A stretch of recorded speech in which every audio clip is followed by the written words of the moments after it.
My 29th birthday passed like a spam email ignored and deleted. There were no calls, no texts, and not a single word from my own parents. But exactly 6 hours later, when a $95,000 Porsche parked in front of their house and hit Facebook, my phone finally rang. They screamed like I had committed a felony. They did not realize I had not just bought a car, I had brought a financial autopsy of their golden child. My name is Violet Jenkins, and today was my 29th birthday. In the high-stakes world of Chicago finance where I work as a senior risk strategist, numbers usually tell a story that makes sense. Inputs match outputs. Risks are calculated against rewards. But in the ledger of my family life, the math had stopped adding up a long time ago. I sat at my desk on the 42nd floor of the Stonebridge Meridian Group building, watching the gray clouds roll over Lake Michigan. My phone lay face up on the mahogany veneer, silent and black. It had been silent since I woke up at 6 in the morning. I had checked it while brushing my teeth. I had checked it while brewing my coffee. I had checked it at every red light on my commute into the city. Nothing. No calls, no texts, not even a generic gif of a cake from the family group chat. It was strange how silence could be so loud. It hummed in my ears, drowning out the low murmur of the trading floor outside my glass walls. My colleagues had remembered, Monica Hale, my mentor and the closest thing I had to a work mother, had left a vanilla cupcake on my desk before I even arrived. My LinkedIn notifications were blowing up with professional well wishes. But the people who had brought me into this world, they were ghosts. I told myself it did not matter. I told myself I was a grown woman, nearly 30, and I did not need a nursery rhyme sung to me over the phone to feel validated. But the heart is a stupid, sentimental organ that refuses to read spreadsheets. At 12:30 in the afternoon, I took my lunch break. I did not go out. Instead, I sat there and made the mistake of opening Facebook. I usually avoided the platform because it was a curated museum of other people's fake happiness. But today, I scrolled, and there it was. The algorithm, cruel and efficient, pushed a post from my mother, Marianne, right to the top of my feed. It had been posted 2 hours ago. While I was sitting in a risk assessment meeting waiting for my phone to buzz, my mother had been carefully selecting filters. The photo was of Logan, my younger brother. He was standing in front of a brick wall that looked vaguely industrial and hip, wearing a blazer over a t-shirt, looking off into the middle distance like he was pondering the cure for cancer. The caption read, "So incredibly proud of our golden boy Logan is revolutionizing the future of wellness and technology. A true visionary. We love you so much." I stared at the screen. My finger hovered over the like button, trembling slightly, before I pulled it back as if the glass were hot. There was no mention of me. No happy birthday. Violet? No. Sorry we are busy, but we love you. Just a shrine to Logan and his latest buzzword-filled venture that had yet to produce a single dollar of actual revenue. This was the 3rd year in a row. On my 27th birthday. They had forgotten because Logan had a crucial pitch competition in Austin. They called me 2 days late, breathless, talking only about how the judges didn't get Logan's genius. On my 28th birthday, they claimed they were too distraught to call because Logan had come down with a bad flu and needed soup and care. He was 25 years old at the time, and now, for my 29th, they simply had better things to do than acknowledge the daughter who never asked them for anything. I felt a cold knot tighten in my stomach. It was not anger, exactly. Anger is hot. It burns and lashes out. This was something colder. It was the icy realization of my own market value in their eyes. I was the reliable bond, boring and yielding steady returns, safely ignored because I would never default. Logan was the volatile cryptocurrency, crashing and burning, yet they poured every ounce of emotional and financial capital into him, hoping for a moonshot that never came. Then, my email pinged. I looked away from Facebook and clicked on the notification from the payroll department. The subject line was simple Q4 Performance Bonus Project Lead Incentive. I opened it. I blinked. I leaned closer to the screen. The number was staggering. It was the kind of number that legitimized the 60-hour weeks, the missed dates, the stress headaches, and the ruthless dedication I gave to this job. It was a transfer notification. The funds had already cleared. I looked at that number's 6 figures of liquid validation, and then I looked back at the picture of Logan in his blazer, playing CEO. I did not cry. I did not pick up the phone to call my mother and beg for a scrap of attention. I did not text my father, Gary, to remind him what day it was. The time for begging was over. I opened the Notes app on my phone. My fingers flew across the virtual keyboard, typing a single line. They will not be able to scroll past this. I closed my laptop. I grabbed my purse. I walked out of my office, past Monica's desk. "Heading out for a long lunch?" Monica asked, eyeing the set of my jaw. "I have an errand," I said. "A heavy one." "Everything okay?" "Better than okay," I replied. "I am going to balance the books." I drove out to the suburbs. This was not a fugue state. I was not hyperventilating. My heart rate was a steady 65 beats per minute. I had been researching this purchase for 6 months. I knew the depreciation curves. I knew the insurance premiums. I knew the maintenance schedules. I had the spreadsheets saved on my personal drive. I had just never pulled the trigger because I was responsible Violet, the girl who saved, the girl who invested in index funds, the girl who did not make waves, but responsible Violet was invisible. I pulled into the dealership lot. The sign above the glass doors gleamed in the afternoon sun. I parked my sensible, 5-year-old sedan next to a row of German engineering that looked like it was moving even when standing still. A salesman approached me. He was young, slick, and his eyes flicked over my business casual attire, doing a quick calculation of his own. He did not see a buyer. He saw a tire kicker. "Can I help you find something, Miss?" he asked, his tone polite but dismissive. "I am here for the 911 Carrera S," I said, my voice flat. "The gentian blue metallic. I know you have it in stock. I saw the inventory update this morning." His eyebrows lifted. "That is a serious car. Do you want to sit in it?" "I want to buy it," I said. "Cash, today. If you can get the paperwork done in 45 minutes, I will not haggle on the destination fee." The shift in his demeanor was instantaneous. 40 minutes later, I was signing the final document. The total came to $95,000 and change. After taxes and fees, I wrote the check with a steady hand. It was a massive amount of money, yes, but looking at the balance remaining in my account on my banking app, I knew I was safe. I could afford this. I had earned this. This was not just a car. It was a metallic financial statement. It was a 2-ton, 4-wheeled Declaration of Independence. I drove it off the lot. The engine growled behind me, a deep, throaty sound that vibrated through the steering wheel and into my palms. It felt like power. It felt like control. I drove back toward the city, the skyline rising up to meet me. The sun was beginning to set, painting the glass towers in shades of violet and gold. I pulled over at a scenic overlook near the planetarium, a spot where the entire city stretched out behind you like a backdrop. I got out. The wind whipped my hair across my face. The car looked menacing and beautiful under the streetlights that were just flickering on. It shone like a jewel. I took my phone out. I did not use a filter. I did not need one. The reality was sharp enough. I framed the shot, the curve of the fender, the Porsche emblem, and the Chicago skyline blurring in the distance. I opened Facebook. I uploaded the photo. For the caption, I kept it minimal. I did not tag my parents. I did not mention Logan. Happy birthday to me. No favors. Just work. I hit post. Then, I got back in the car, turned up the music, and drove home to my apartment in the West Loop. For the first hour, there was the usual dopamine rush of likes from friends and coworkers. Monica commented, "Hell yes. You earned every bolt of that machine." My college roommate commented queen behavior, but from the Jenkins household silence, I sat on my couch, a glass of wine in hand, watching the notifications.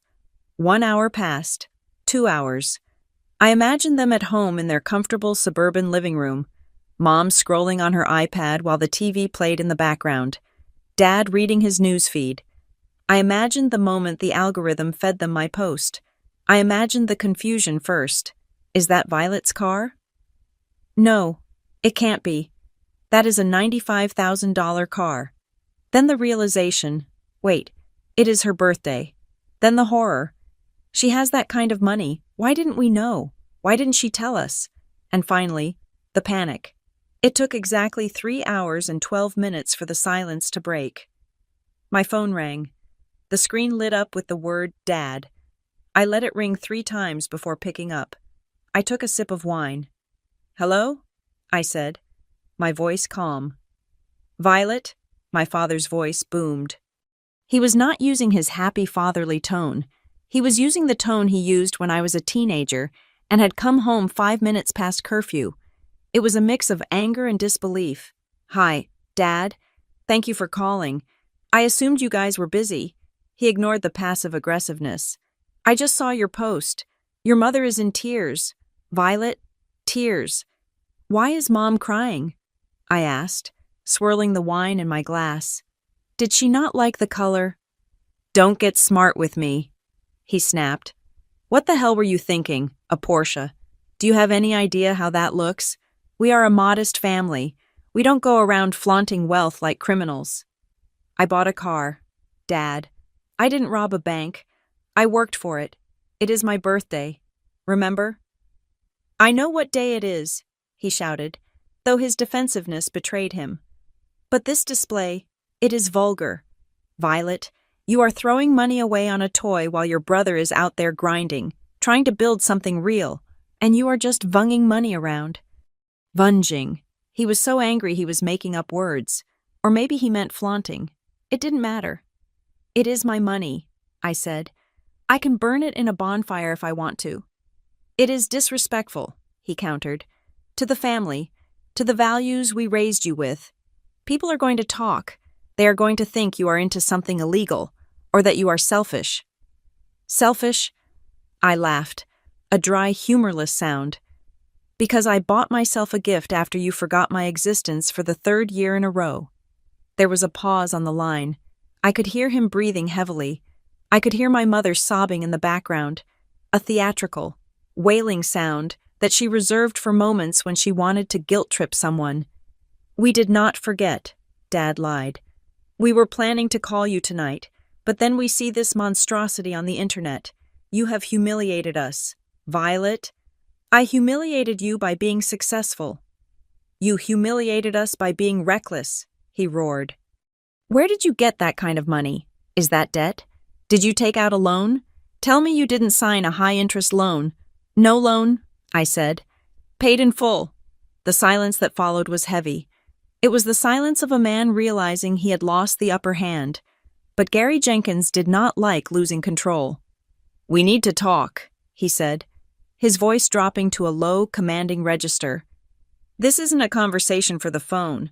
There are things going on, things you don't understand about how this family operates. I think I understand perfectly, I said. No, you don't, he cut me off. You are coming home, tomorrow, 7 p.m., family meeting, and I expect you to have a damn good explanation for this behavior. A family meeting, I repeated. For what? To discuss your future, he said, and how you are going to fix the damage you just caused. He hung up before I could answer. I lowered the phone and looked at the black screen. A family meeting, 7 p.m.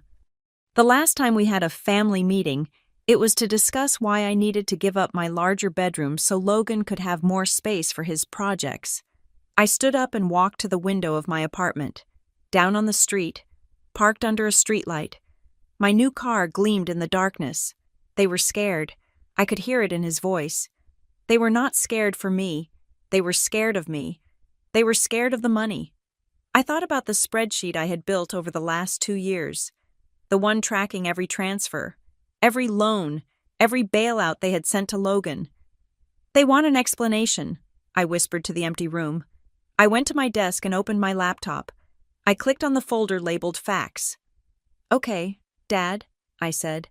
I will bring an explanation. To understand why I bought the Porsche, and why my father's demand for a family meeting made my blood run cold. You have to go back to last Thanksgiving. That was the day the blindfold didn't just slip. It was ripped off my face and burned in the centerpiece candle. I was standing in the kitchen of my parents' house in the suburbs of Illinois. It is a house that screams upper-middle-class stability, beige siding, manicured lawn, a wreath on the door that changes with the seasons like clockwork. Inside, it smelled of sage, roasted turkey, and the specific brand of lemon furniture polish my mother, Marianne, has used since 1999. I had been there since 10 in the morning, peeling potatoes, chopping celery, and listening to my mother critique my chopping technique. "You are cutting them too thick, Violet," she said, hovering over my shoulder with a glass of Chardonnay in her hand. "They won't cook through. Honestly, do you cook at all in the city, or is it just takeout every night?" "I cook plenty, Mom," I said, slicing the celery thinner. "And I have been up since 6 finishing a report for the London office, so I am running on caffeine." She sighed, a sound that implied my career was a cute hobby that unfortunately took up too much of my time. "Well, try to look a little more alive before the guests arrive. You have dark circles under your eyes. Maybe put on some concealer." At 2 in the afternoon, the guests arrived, aunts, uncles, cousins, the usual tribunal of judgment, and then, 45 minutes late, Logan made his entrance. He did not just walk in, he arrived. He threw the front door open, letting a gust of cold November air sweep through the hallway, and shouted a greeting that bounced off the vaulted ceiling. He was wearing a slim-fit blazer over a graphic t-shirt, distressed jeans that probably cost more than my first car, and limited edition sneakers. "Sorry I am late," he announced, hugging Mom, who practically melted into his arms. "Had a call with a potential partner in San Francisco. You know how it is. The grind never stops." He did not apologize to me for leaving me to do all the prep work. He just winked and tossed his keys on the counter. "Hey, Vi, still crunching numbers. Still paying taxes. Logan," I said, but my voice was drowned out by Dad emerging from the living room. "There he is," Gary Jenkins boomed, clapping Logan on the back. "The man of the hour. How did the call go?" "Did you give them the pitch?" "Crushed it," Logan said, grabbing a beer from the fridge. "They are super interested in the synergy between our AI interface and the wellness vertical. It is a total paradigm shift. We are disrupting the meditation space." I watched them. I watched my father's eyes light up. I watched my mother look at him with a mixture of awe and adoration. They looked at him like he was Steve Jobs returning from the wilderness. We sat down to dinner. The table was set with the good china. Logan sat at the head, displacing Dad, who happily took the side seat so his son could hold court. For the first 20 minutes, the conversation was the Logan show. He talked, but he said absolutely nothing. It was a word salad of tech buzzwords. He spoke of scalability and bandwidth and leveraging assets. He talked about his team, which I knew for a fact consisted of him and a guy named Kyle who lived in a basement. He talked about pre-seed valuation without ever mentioning a dollar amount. "It is all about the user journey," Logan said, gesturing with a turkey leg. "We are not just building an app, we are building an ecosystem." "Incredible," my aunt whispered. "He is so smart. Marianne, you must be so proud." "We are," Mom said, beaming. "He is the future." Then there was a lull. My uncle, trying to be polite, turned to me. "So, Violet," he said, "how is work at what is it called, Stonebridge?" "Stonebridge Meridian," I corrected gently. "It is going well. Actually, we had a crazy week. I caught a flaw in a risk model for a huge merger. If we had gone through with it, the client would have lost about $40 million. I had to restructure the entire deal over the weekend. It was intense, but we saved the portfolio." I felt a small spark of pride as I said it. It was a tangible, massive win. I had saved $40 million. I had done real work with real consequences. The table went quiet for a second. "40 million, my uncle said, impressed. That is no joke. I looked at my parents, waiting for a nod, a smile, a good job. Mom frowned slightly. You look tired, honey. No wonder you have those bags under your eyes. Is it worth it? All that stress? Dad cleared his throat. Corporate life is a grinder. Violet, you have to be careful you don't burn out. You don't want to wake up at 40 and realize you missed your life staring at spreadsheets. Then, without missing a beat, Dad turned back to Logan.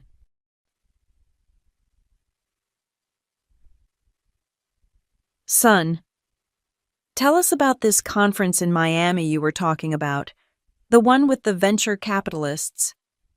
I felt the air leave my lungs. It was not just a dismissal, it was an erasure. My reality saving $40 million was boring to them. It was stressful. It was corporate. It lacked the glitter. But Logan's fantasy, Logan's imaginary ecosystem, that was intoxicating. I realized then that my parents were addicts. They were addicted to the idea of success, not the work required to achieve it. My steady, high-paying job was like a savings bond safe, reliable, and utterly unsexy. Logan was a lottery ticket. He was a long shot. And the dopamine hit they got from imagining he might win big was worth more to them than the reality of what I actually did. I stabbed a piece of broccoli with my fork. I stopped talking. I let the Logan show continue. Later that evening, after dessert, the dynamic shifted from annoying to suspicious. Logan was showing photos on his phone to a circle of relatives. "This is the incubator I was accepted into," he said, swiping through pictures of a sleek, industrial chic office space with neon lights, beanbag chairs, and an espresso bar. "It is totally exclusive. Only the top 1% of founders get in. We have access to mentors who built unicorns." He showed a photo of himself shaking hands with a man in a vest. "That is my mentor, David. Guy is a legend." I was standing near the doorway, nursing a glass of wine, when a friend of my cousin, a guy named Eric, who worked in software sales, leaned over to me. "Your brother is in the Nexus program?" Eric asked quietly. "I guess so," I said. "Is it a big deal?" Eric smirked. It was not a nice smirk. "It is a big deal if you like lighting money on fire. That is not a real incubator. Violet, real incubators pay you, or they take equity in exchange for capital. The Nexus is a pay-to-play scheme. You pay them something like $5,000 a month for the desk and the mentorship, plus extra for the networking events. It is basically a country club for people who want to play CEO. I stared at him. Wait, you pay them? Oh yeah, Eric said, taking a sip of his beer. It is for rich kids whose parents want to tell their friends their kid is a founder. They accept anyone whose check clears. That guy David. He is a motivational speaker, not a tech mogul. He charges $500 for a 30-minute coffee chat. The glass in my hand felt suddenly very fragile. I looked across the room at Logan. He was laughing, basking in the adoration of my parents. And the investors? I asked Eric. The pitch meetings. Staged, Eric said ruthlessly. They set up pitch nights where you present to a room of people, but half of them are other students in the program, and the other half are consultants selling services. No one is writing checks there. Violet. They are writing invoices. I thanked Eric and walked away. I felt sick. I went into the kitchen where my dad was pouring himself a second scotch. He looked flushed and happy. Great night. Huh? He said. Your brother is really going places. Dad? I said, trying to keep my voice neutral. How is Logan paying for that office space, the incubator? Dad stiffened. The happy veneer cracked just a fraction. He has savings, and well, we help him out a bit, just until his Series A funding comes through. You know how startups are. You have to burn cash to grow. How much is a little bit? I asked. It is an investment, Violet, he said sharply. Don't worry about it. We are betting on the jockey, not the horse. Logan has the vision. I went to the bathroom and locked the door. I sat on the edge of the tub and pulled out my phone. I logged into my banking app. Not to check my balance, but to check the history of a joint account I still technically had access to, an old emergency fund my parents had set up when I was in college. I had not used it in years, but my name was still on it. I scrolled back. November 1st. Transfer out.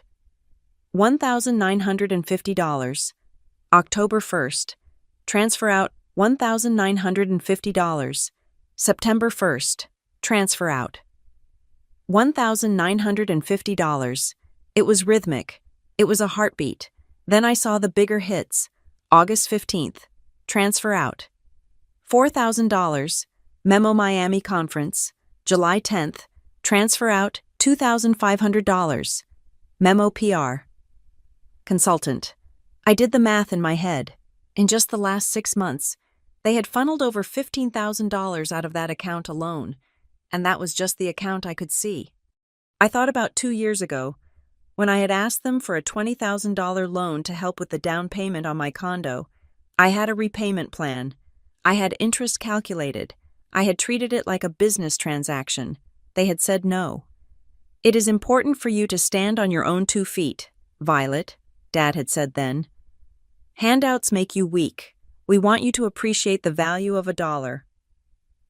I sat in that bathroom, surrounded by the smell of potpourri, and I realized the truth.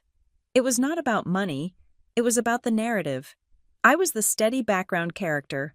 I was expected to be self-sufficient so they could divert all their resources to the protagonist.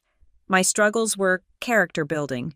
Logan's struggles were crises that needed immediate financial intervention. They were paying for his delusion. They were paying $5,000 a month so he could play dress-up in a co-working space and they could brag to their friends about their son, the CEO. I washed my hands. I looked at myself in the mirror. My eyes were cold. I walked back out into the living room. Logan was still talking. And once we hit critical mass, he was saying, the revenue will take care of itself. Amazing, Mom said. Just amazing. Hey, Mom, I said, cutting through the noise. I have to go. I have an early morning. Oh, she said, looking disappointed that I was interrupting the flow. Already. But we haven't even had pie. I am full, I said. I looked at Logan. He grinned at me. A cocky, oblivious grin. He had no idea I knew. He had no idea that his investors were actually a retired couple in the suburbs who were draining their savings to keep his ego inflated. Drive safe. Bye, Logan said. Keep crunching those numbers. I will, I said. And Logan, good luck with the incubator. I hear the coffee there is expensive. His smile faltered for a millisecond, just a twitch at the corner of his mouth. I walked out to my car, my sensible, 5-year-old sedan. I sat in the dark driveway for a long time. That Thanksgiving was the night I stopped seeking their approval. It was the night I started building the spreadsheet. I drove home in silence, but my mind was loud. I began to categorize every interaction, every slip of the tongue, every time Dad complained about money versus every time Logan posted a picture of a bottle service table. I wasn't jealous of the money. I had my own money. I was furious at the lie. And now, almost a year later, sitting in my apartment with my Porsche parked outside, I knew exactly what that family meeting was going to be. They weren't angry that I spent $95,000. They were terrified. They were terrified because if I had $95,000 to spend on a car, it meant I had resources. And if I had resources, they were going to wonder why I wasn't sharing them with the future. But more than that, the Porsche shattered the narrative. The background character had just walked onto center stage wearing a diamond gown. It made Logan's rented lifestyle look cheap. It made their investment look foolish. I closed the facts folder on my laptop. The memory of that Thanksgiving dinner burned in my chest, hot and suffocating. You want a meeting, I whispered. I will give you a presentation. The decision to buy the Porsche was not born from a moment of madness. It was born from a spreadsheet. Most people assume that family secrets are buried in diaries or whispered in hushed tones behind closed doors. But in my experience as a risk strategist, I know the truth. Secrets are not whispered. They are transacted. They hide in plain sight, camouflaged as line items in bank statements, buried under vague merchant codes, and obscured by the sheer volume of daily commerce. I did not need to hack my parents' bank accounts to know they were bleeding money. I did not need to guess their passwords or answer security questions about my mother's maiden name or the name of my first pet. I simply needed to remember a Saturday afternoon 3 years ago when my father, frustrated by a stack of paper envelopes, asked me to digitize his life. "I am drowning in paper, Violet," he had complained. "Set me up with that paperless billing thing." I had obliged. I set up their online banking portal, linked their checking and savings accounts, and crucially, I set the notification email address to a shared family administrative account that I had created for them because they were notorious for losing passwords. I had view-only access to ensure they didn't accidentally wire their retirement funds to a Nigerian prince. Over time, they forgot I had access, but the automated monthly statement alerts kept arriving in that inbox, regular as a heartbeat. Tonight, hours before the family meeting, I sat at my desk with 3 monitors glowing in the dark. I was not a daughter anymore. I was a forensic accountant conducting an audit on a failing enterprise. I opened the folder I had been compiling for months. The investigation began with a pattern. In my line of work, we are trained to look for anomalies, but sometimes the most dangerous risk is the consistency. It was a single number $1,950, every single month, on the 1st. A transfer of $1,950 left my parents' primary checking account. The recipient field was blank, usually indicating a direct wire or a Zelle transfer to a private individual. But the user memo always read the same thing: support. It was too specific to be a utility bill, it was too high to be a car payment for a vehicle they owned, and it was too consistent to be a random gift. I pulled up the data from the last 26 months. I entered the figure into my master spreadsheet: $1,950 multiplied by 26, $50,700. That was the baseline. That was the rent for Logan's luxury loft in the trendy River North District, a place he claimed he was sharing with other founders to maximize creative collision. In reality, the market rate for a one-bedroom in that building was exactly $1,950.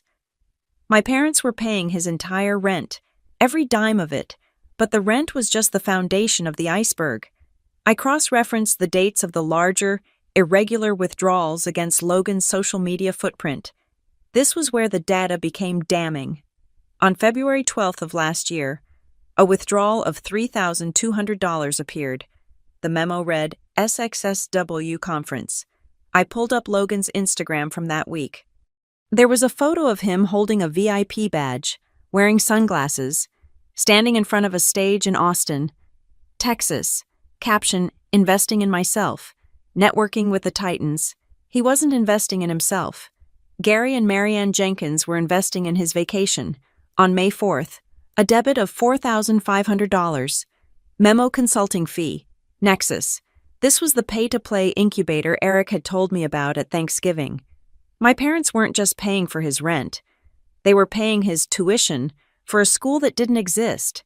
They were buying him the costume of a CEO.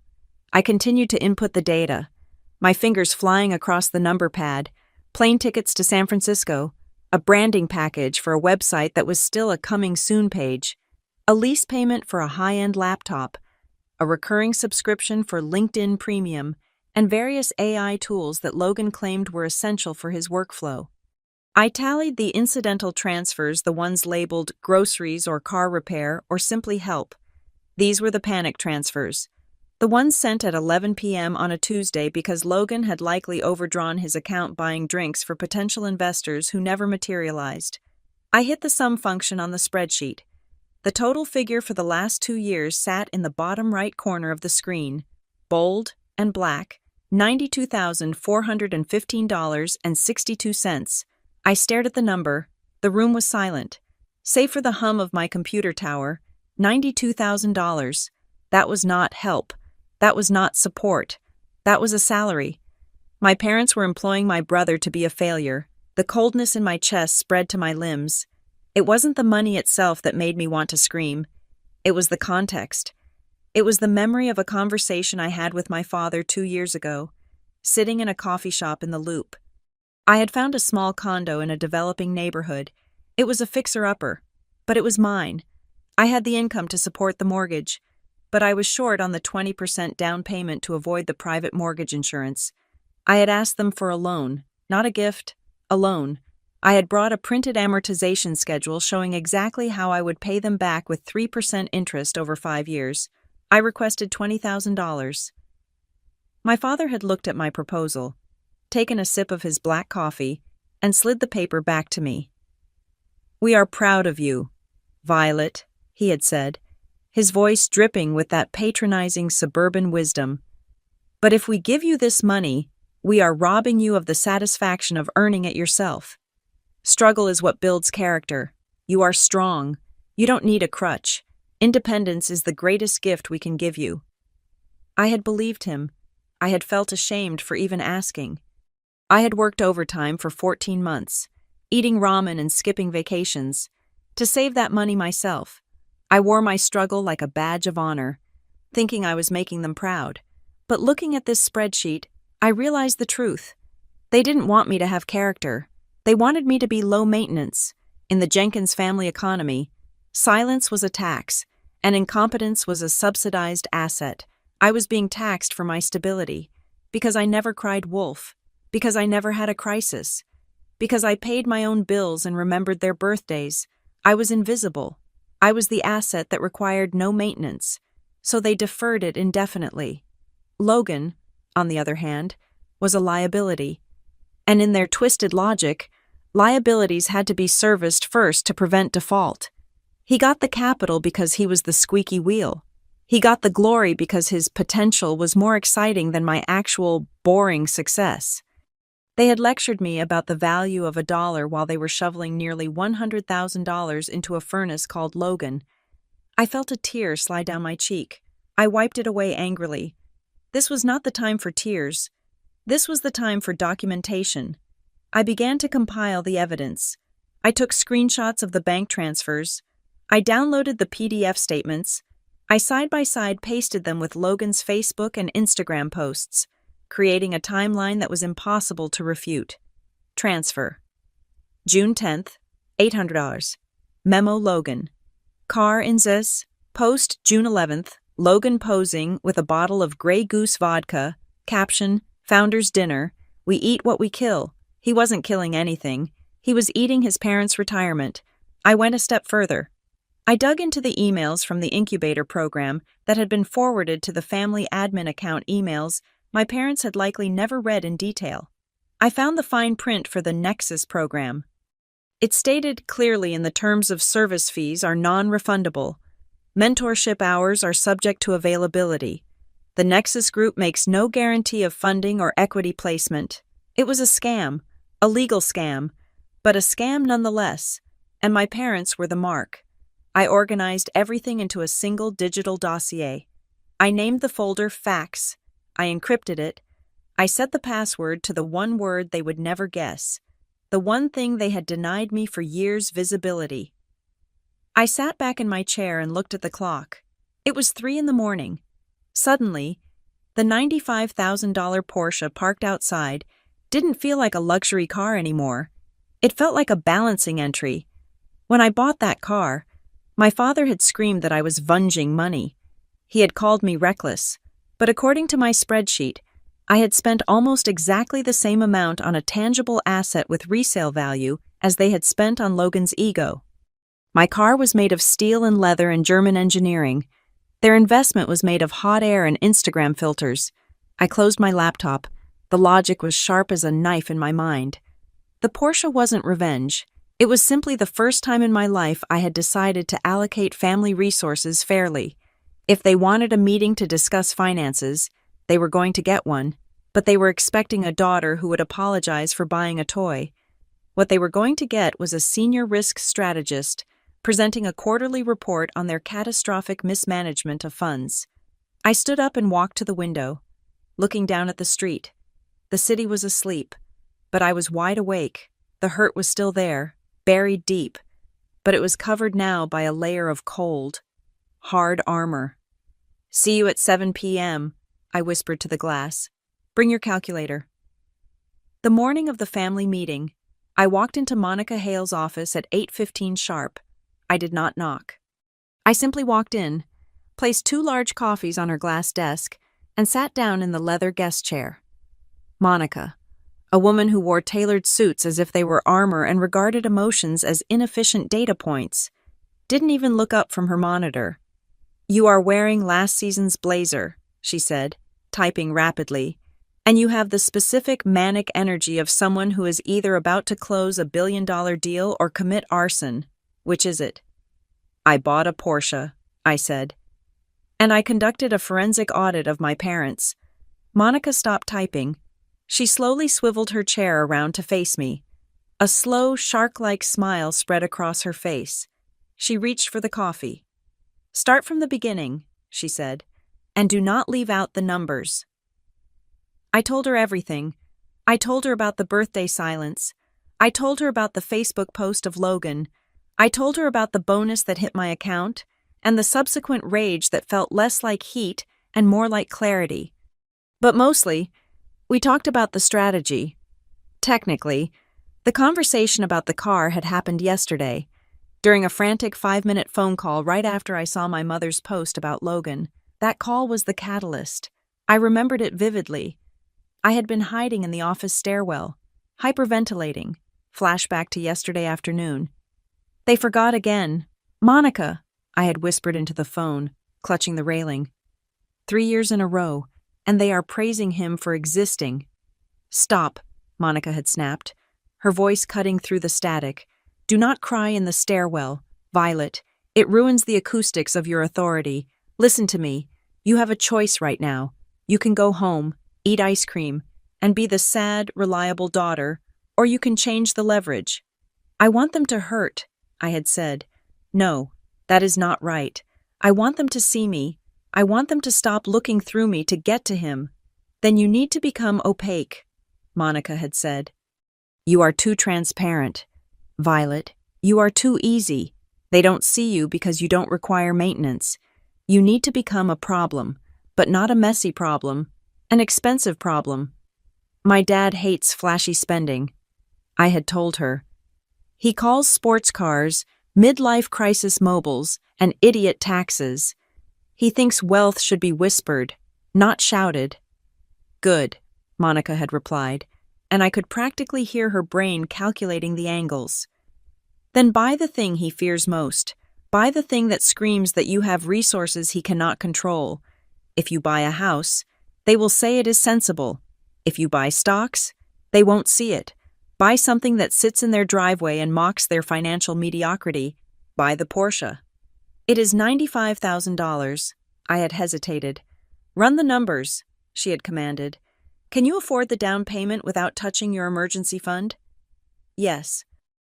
Can you handle the monthly cash flow without altering your retirement contributions?" "Yes." "Does it destroy your long-term liquidity?" "No. I got the bonus." "Then it is not a purchase," Monica had said. "It is a marketing campaign. Go buy the damn car." End of flashback. Back in the present. Monica took a sip of her coffee and looked at the spreadsheet I had printed out late last night, the fax dossier. She ran a manicured finger down the column of transfers to Logan. "This is impressive," she murmured. "And by impressive, I mean horrifying. This isn't parental support. Violet, this is a subscription service. They are subscribed to the Golden Boy package. Premium tier.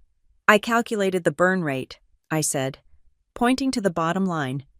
"Including the incidental transfers for his rent and the fake incubator fees. They are down over $90,000 in 2 years. That is nearly half their liquid savings, based on what I know of their retirement accounts." Monica shook her head. "It is classic sunk cost fallacy. They have invested so much in his potential success that they cannot afford to let him fail. If he fails, they are just idiots who wasted money. If he succeeds, they are visionaries who supported a genius. They are gambling their pension on a horse with 3 legs." "I am going to the meeting tonight," I said, my voice steady. "They think they are going to yell at me for buying the car. They think they are going to lecture me on responsibility. And you are going to walk in there and slap them with a balance sheet," Monica finished, She leaned back, tapping her pen against her chin. But you need more. The spreadsheet proves they are spending money. It doesn't prove the money is being wasted. They will just say, it is seed capital. They will say you don't understand the tech world. I know, I said. That is what I'm worried about. Logan talks a good game. He will use words like pivot and runway and make me look like the jealous sister who doesn't get the vision. Monica smiled again, but this time it was different. It was the smile she wore when she found a loophole in a contract that allowed us to hostile take over a competitor. That is why I did a little digging of my own this morning, she said. She opened a drawer and pulled out a thin file folder. She slid it across the desk to me. I have a friend in the Consumer Protection Bureau, Monica said casually. I asked him to run a query on the Nexus program and the parent company behind it. I also scraped some forums on Reddit and Blind where former founders discuss their experiences. I opened the folder. It wasn't just complaints.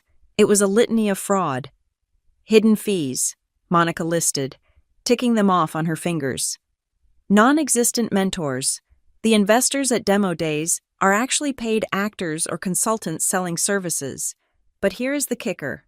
Violet, look at the third page. I turned the page. It was a screenshot of a legal threat sent to a former participant who had tried to leave the program and stop paying the monthly fee. The email from the incubator threatened to sue the 22-year-old for breach of contract and defamation if he spoke publicly about the lack of resources. They are predators, I whispered. They aren't building startups. They are milking dreamers. Exactly, Monica said.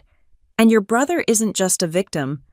If he is recruiting others, which is common in these pyramid scheme structures, to get a discount on his own fees, he is an accomplice. I felt a chill go down my spine.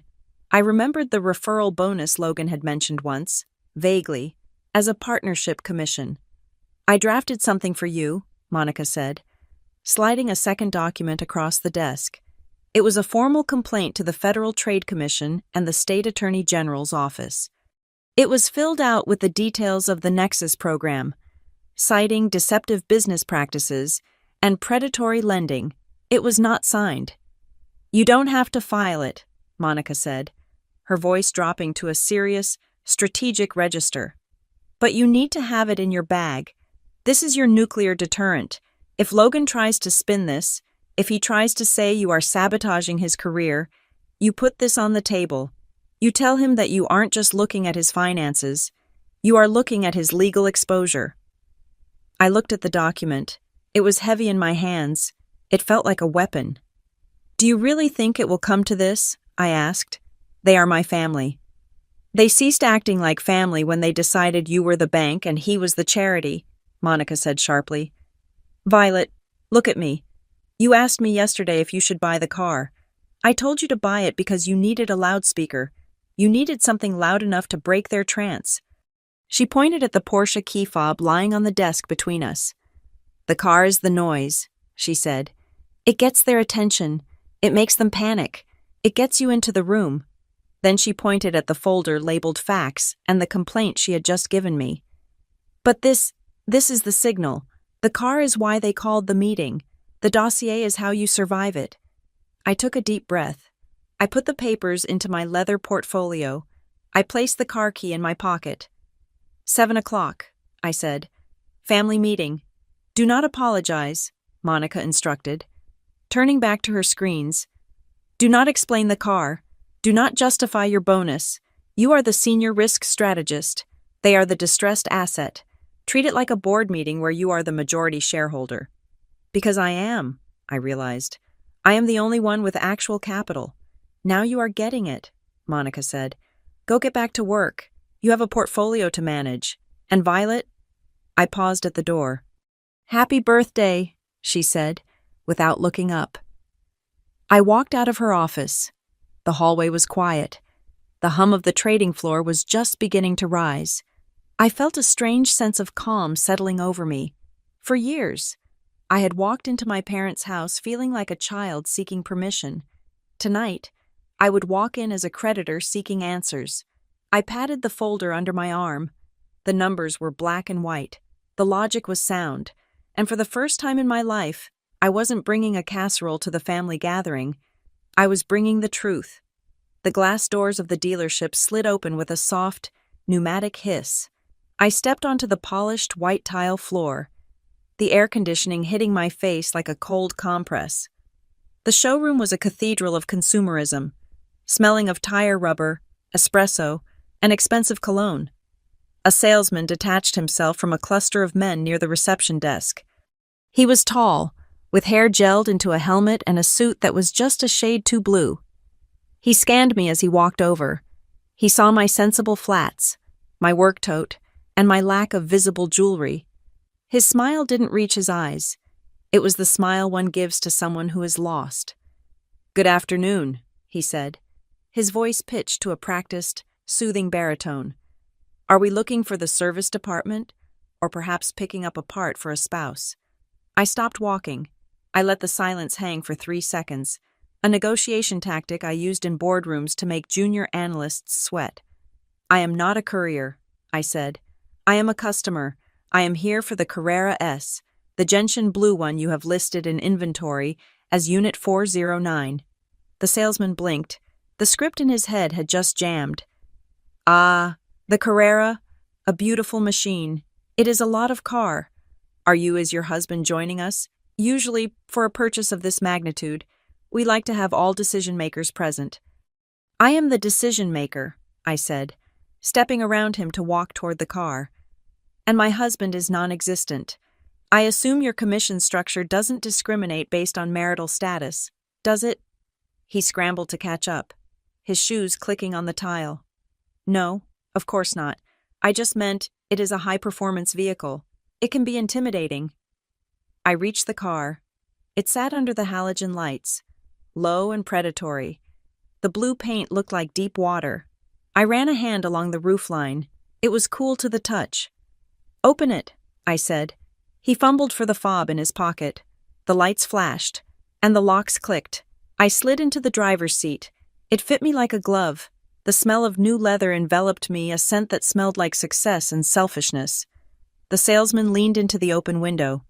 "It has the Sport Chrono package," he said, trying to regain control of the interaction. 0 to 60 in 3.3 seconds. "And the sound system is—" "I don't care about the speakers," I interrupted, gripping the steering wheel. "Let's talk about the numbers. What is the residual value percentage after 36 months on this model year? Is it holding at 58% like the previous generation? Or has the market saturation dipped it to 55? He stared at me. "I would have to check with the finance manager." "Do that," I said. "And while you are there, I want the exact figures on the prepaid maintenance schedule for the first 4 years. I also want to see the fine print on the warranty regarding track use. Not that I plan to track it, but I want to know the exclusion clauses, and tell me the exact destination fee. I know the invoice price is significantly lower than what is on the sticker. So let's skip the dance where you pretend you are doing me a favor." He looked at me with a new expression. It wasn't respect, exactly. It was fear. He realized I wasn't buying a toy. I was acquiring an asset. "I will get the paperwork," he said, and practically ran toward the glass offices in the back. 30 minutes later, I sat across from the finance manager. He was a heavier man who tried to intimidate me with a lot of paper shuffling. He pushed a contract across the desk. "Standard terms," he said. "Sign here, here, and here." I took a pen from my purse. I didn't sign. I read every line. I read the arbitration clause. I read the early termination penalties. I read the gap insurance provision. "Remove the paint protection package," I said, pointing to line 12. "I can get it done detailing for a third of this price, and the document fee is capped by state law at $300. You have it listed at $500. Fix it." The manager looked at the salesman. The salesman looked at the floor. "She knows her stuff," the manager muttered, typing on his keyboard to reprint the contract. When the final number was presented, $95,412. I pulled out my checkbook. I didn't tremble. My heart rate didn't spike. I felt a profound, icy calm. This wasn't an impulse buy. This wasn't a midlife crisis. This was a reallocation of funds. For years, My surplus income had sat in low-yield savings accounts, waiting for a rainy day, or worse, waiting for my parents to guilt me into helping with a family emergency. Today, I was turning that liquid capital into steel. I was locking it away in a form they couldn't borrow, couldn't transfer, and couldn't give to Logan. I signed my name, Violet Jenkins. The signature looked sharp, aggressive. "Congratulations," the salesman said, handing me the keys. He looked exhausted. "You are very thorough." "I work in risk management," I said. "I don't like surprises." I drove out of the lot. The engine roared behind me, a deep, guttural growl that vibrated in my chest. I merged onto the highway, heading back toward the city. The sun was beginning to set, casting long, golden shadows across the asphalt. I didn't go home immediately. I drove to the museum campus, specifically the stretch of road that curves out into the lake, offering the perfect panoramic view of the Chicago skyline. I parked the car so the Sears Tower, I would never call it Willis, loomed in the background. The sky was turning a bruised purple. The city lights were just flickering on, reflecting off the dark water of Lake Michigan. I got out. The wind was whipping off the lake, cold and biting, but I didn't feel it. I looked at the car. The street lamps caught the curves of the fender, making the gentian blue paint look like liquid metal. It looked dangerous. It looked like a weapon. I took my phone out. I spent 5 minutes framing the shot. I wanted the angle to be low. Looking up at the car and the city, I wanted it to look undeniable. I snapped the photo. It was perfect. The car gleamed, the city sparkled, and there was no filter needed to hide imperfections, because there were none. I opened social media. My thumb hovered over the caption box. I could have written something emotional. "Finally did something for myself," or "best birthday ever," but those sounded like I was asking for validation. I didn't want validation. I wanted to make a statement of fact. I typed "happy birthday" to me. No favors. Just work. I posted it. Then I sat on the hood of my $95,000 car and watched the screen. The reaction was immediate. My college friends, my colleagues at Stonebridge, the people who actually knew me, they flooded the comments. "Queen, you deserve this so much. Hard work pays off. Stunning. Can I get a ride?" It was a dopamine loop of positivity, but I wasn't looking for their names. I was watching the seen by list on my story. 10 minutes passed. 20. Then, the name appeared. Marianne Jenkins. And 2 minutes later, Gary Jenkins. And 5 minutes later, Logan Jenkins. I waited for the like. I waited for the comment. "Wow," or "happy birthday," or even "that is a lot of car." Nothing. The scene icon just sat there, staring back at me. A silent, digital acknowledgement. They had seen it. They had seen the wealth I had been hiding. They had seen the money that wasn't going into Logan's incubator. They didn't like the photo. They didn't comment. They simply observed it, like a thread on the horizon. I drove home. I parked in my building's garage, the Porsche looking out of place among the sedans and compact SUVs. I went upstairs, poured a glass of wine, and sat in the dark. It was 9:30 at night when my phone finally rang. The caller ID said Dad. I picked it up on the second ring. "Hello?" There was no greeting, no "happy birthday, sweetheart," no "how are you?" "What is that on your Facebook?" my father asked. His voice wasn't just angry, it was tight. It sounded like he was strangling the receiver. "It is a car, Dad," I said, taking a sip of wine. "I bought it this afternoon." "I know it is a car," he snapped. "I have eyes. I am asking why it is on your Facebook. And where did you get it? A Porsche." "Violet? Seriously. Do you know what people are going to think?" "They are going to think I have a good job," I said. "They are going to think you are drug dealing," he shouted. "Or that you are drowning in debt. It is vulgar. It is flashy. We don't do flashy. Violet, we are humble people." "You posted a photo of Logan standing in front of a private jet he didn't own last month," I countered calmly. "Was that humble?" "That was branding," he yelled. "That was for his image. He is a CEO. He needs to project success to attract investors. You You are a risk strategist. You sit in a cubicle. You don't need a Porsche to do spreadsheets. You are just showing off. You are vunging money in people's faces. It is my money, I said. I earned it. I didn't ask you for a dime. That is exactly the point. The volume of his voice dropped, shifting from rage to something darker interrogation. Where did you get that kind of cash? Violet? Did you take out a loan? Tell me the truth. Did you sign something stupid? No loan, I said. Paid in full. I heard a sharp intake of breath on the other end. Then I heard him muffle the phone, whispering something frantically to my mother. I caught snippets. Paid in full, she has that much. Why didn't she say? He came back on the line. His tone had changed. It was now the voice of a manager trying to control a rogue employee. We need to meet, he said. This is getting out of hand. You are making decisions that affect the family image, and you are clearly hiding things from us. Hiding things? I laughed. I just posted it on the internet for the world to see. Don't get smart with me, he growled. Tomorrow, 7 p.m., the house, family meeting, and I want you to bring the paperwork for that car. I want to see exactly what you did. It was a command. He was used to me folding. He was used to good girl Violet, who would apologize for being too loud, for taking up too much space, but good girl Violet had been left on the showroom floor. Fine, I said. I will be there at 7. Good, he said. We are going to get to the bottom of this.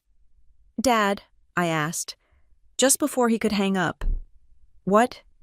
If we are having a meeting about money, I said, my voice dropping to a low, steel register, then we are going to talk about all the money, not just mine. There was a pause, a heavy, loaded silence. Just be there, he said, and the line went dead. I lowered the phone. My hand was shaking slightly, not from fear, but from adrenaline. I looked at the dark screen. He wanted a family meeting to scold me for spending my own money.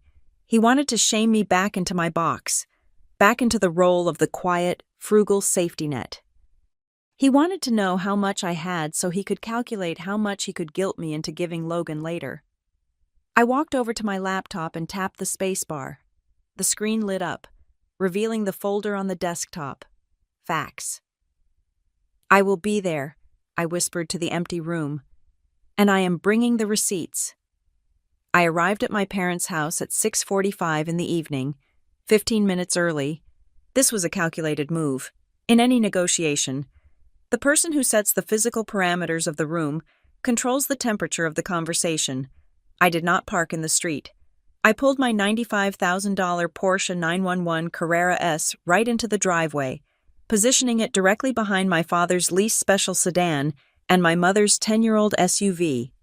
The gentian blue paint screamed against the beige vinyl siding of their suburban home. It looked like a spaceship had landed in a Norman Rockwell painting. It was a beautiful, shiny, aggressive exclamation point. I stepped out of the car. I adjusted my blazer. I grabbed the black leather portfolio containing the folder labeled fax and the unsigned FTC complaint Monica had drafted. The front door opened before I even reached the porch steps. My mother stood there. She was wearing a floral blouse and stiff trousers, the kind of outfit she wore to church or to meet with a loan officer. She was smiling, but it was a brittle, frantic expression that showed too many teeth. "Violet," she said, her voice high and tight. "You are early." "I have a schedule to keep," I said, stepping past her into the foyer. The house smelled the same as it always did, lemon pledge and stagnation, but the atmosphere was different. Usually, the air here felt heavy with their adoration for Logan. Tonight, it felt pressurized, like the cabin of a plane right before the oxygen masks drop. I walked into the living room. My father was standing by the fireplace, his arms crossed over his chest, his face flushed a deep, mottled red. He looked like a judge who had already written the sentence before the trial began. Logan was sitting on the edge of the sofa, bouncing his knee up and down. He was wearing a hoodie that said "Disrupt" across the chest. He looked at me, then looked away, tapping furiously on his phone. He looked like a man waiting for a text message that was going to save his life. Sit down, my father commanded. He pointed to the armchair in the corner, the one that was lower than the sofa, the one that forced you to look up at everyone else. I ignored him. I walked to the dining room table, pulled out a straight-backed wooden chair, and sat down. I placed my leather portfolio on the table with a heavy, deliberate thud. "We can sit here," I said. "Since this is a meeting." My father's jaw tightened. He walked over and sat at the head of the table.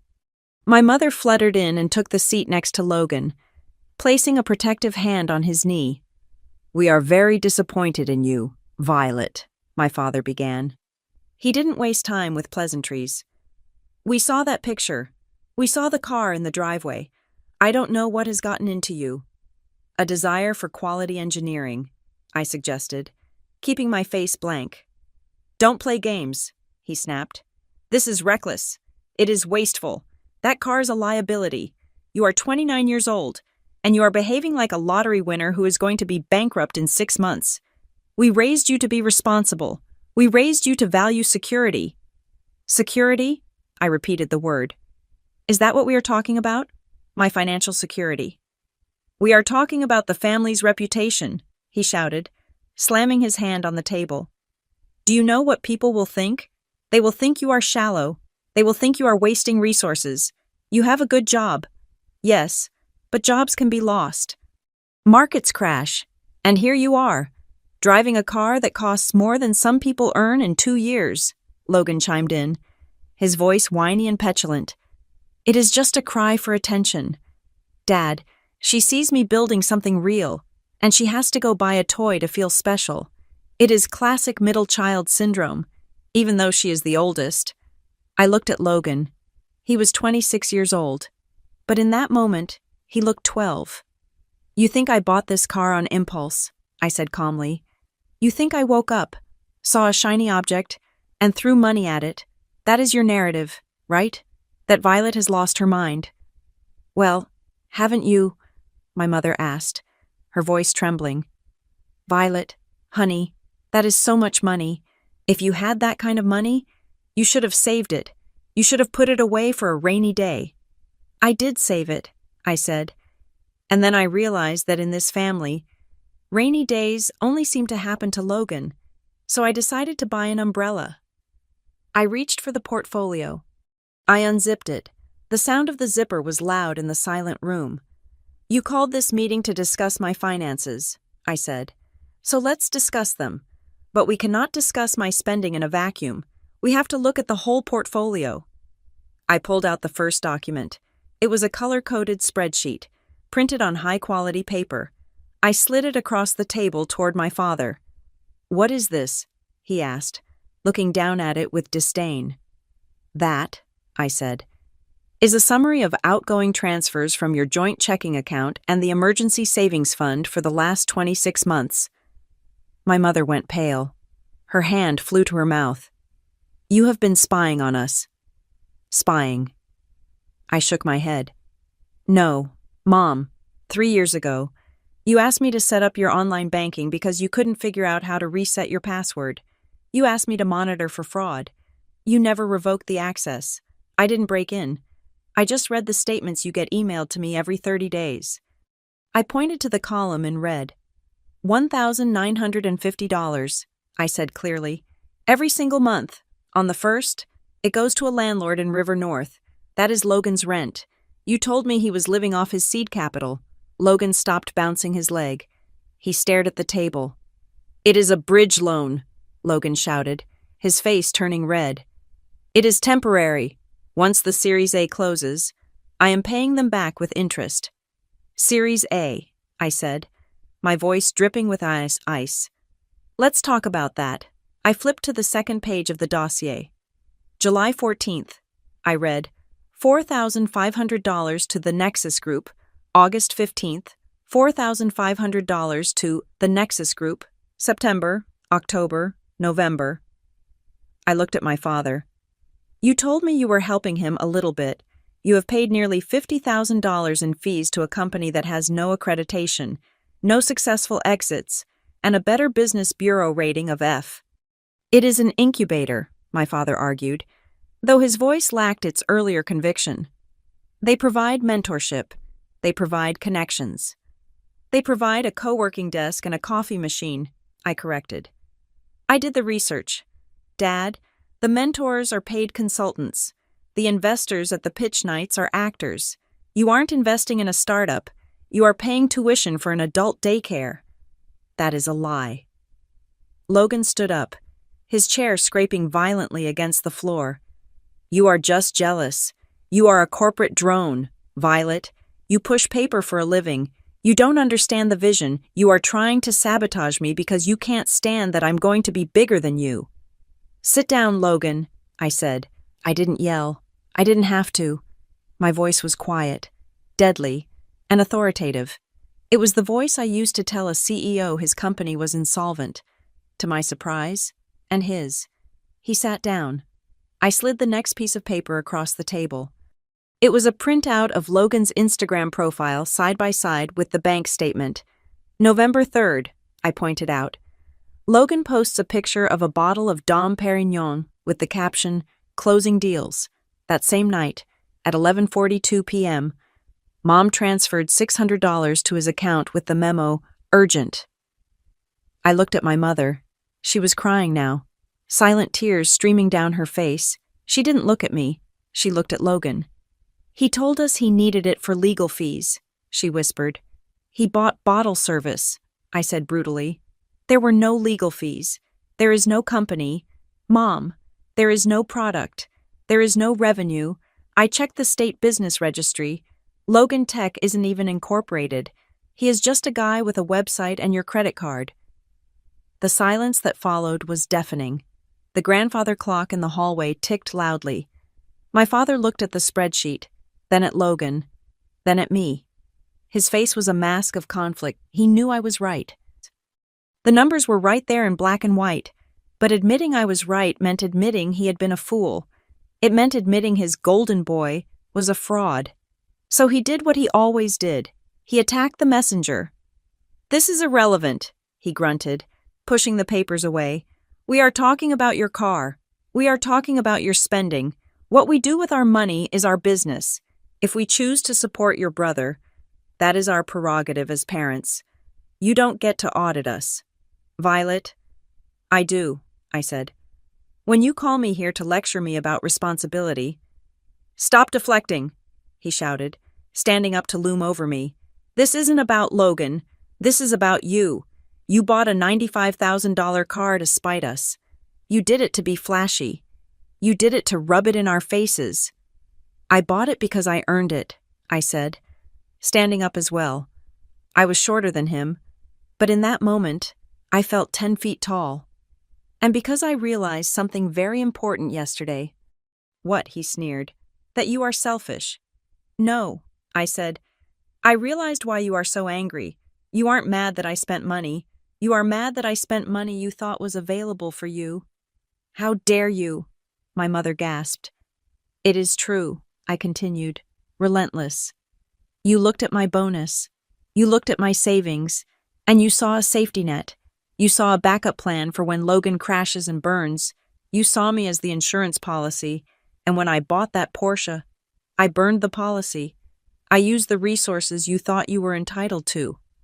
We are family, my father roared. We help each other. If your brother needs help, we help him. That is what families do. No, I said. That is what you do. You cannibalize the responsible child to feed the delusional one.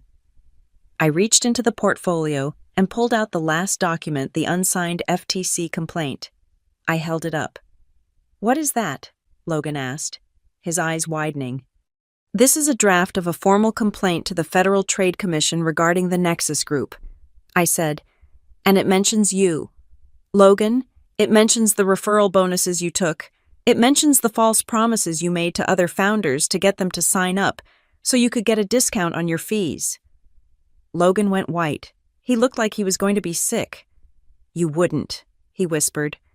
I haven't filed it yet, I said, but I did the research. That is what I do. I assess risk. And right now, Logan, you are a toxic asset. My father looked at the complaint in my hand. He looked at the Porsche in the driveway. He looked at the spreadsheet on the table. The anger was draining out of him, replaced by fear. "Violet," he said, his voice softer, almost pleading. "Put that away. We don't need to involve the authorities. We can handle this internally." "Can we?" I asked. "Because 5 minutes ago, you were screaming at me for buying a car with my own money." "We were just shocked," he backpedaled. "It is a lot of money. We just worry about you." "Don't lie to me," I said. "Not anymore." I slowly zipped up the portfolio. I didn't put the spreadsheet back in. I left it on the table, a paper stain on their denial. "I am leaving," I said.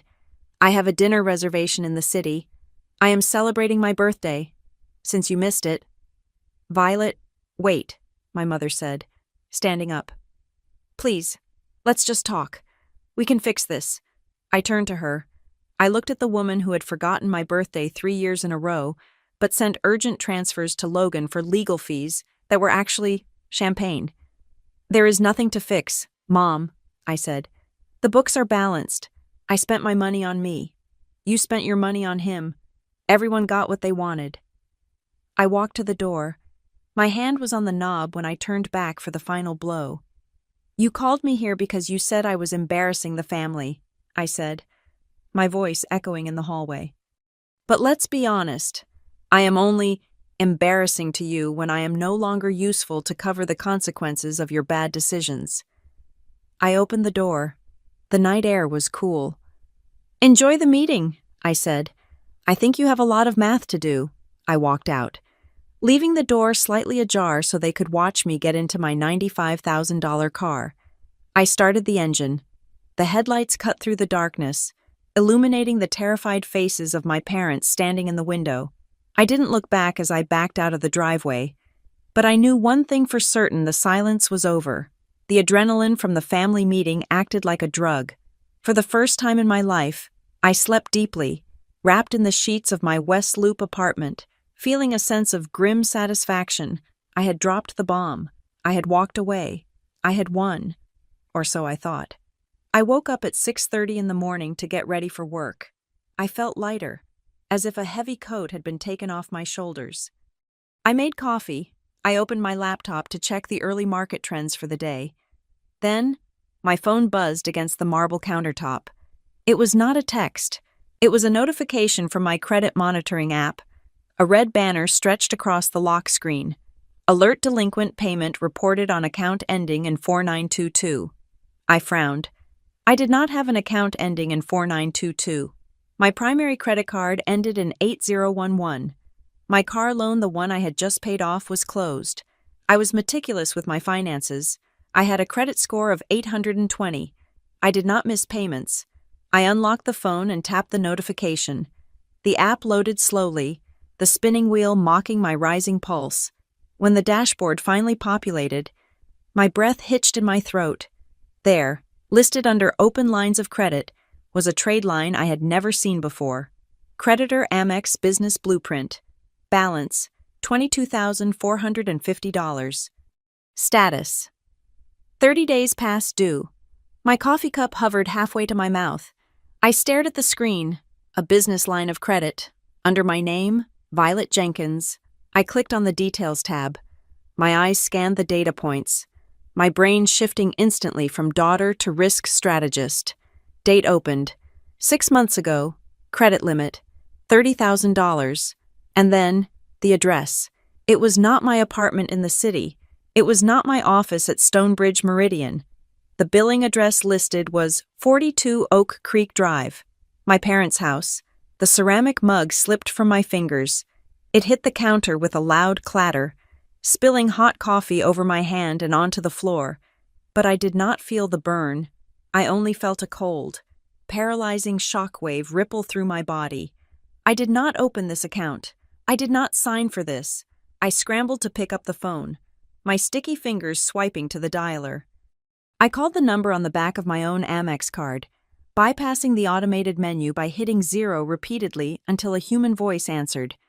"Security Department," I said, my voice trembling with a rage I had never known before.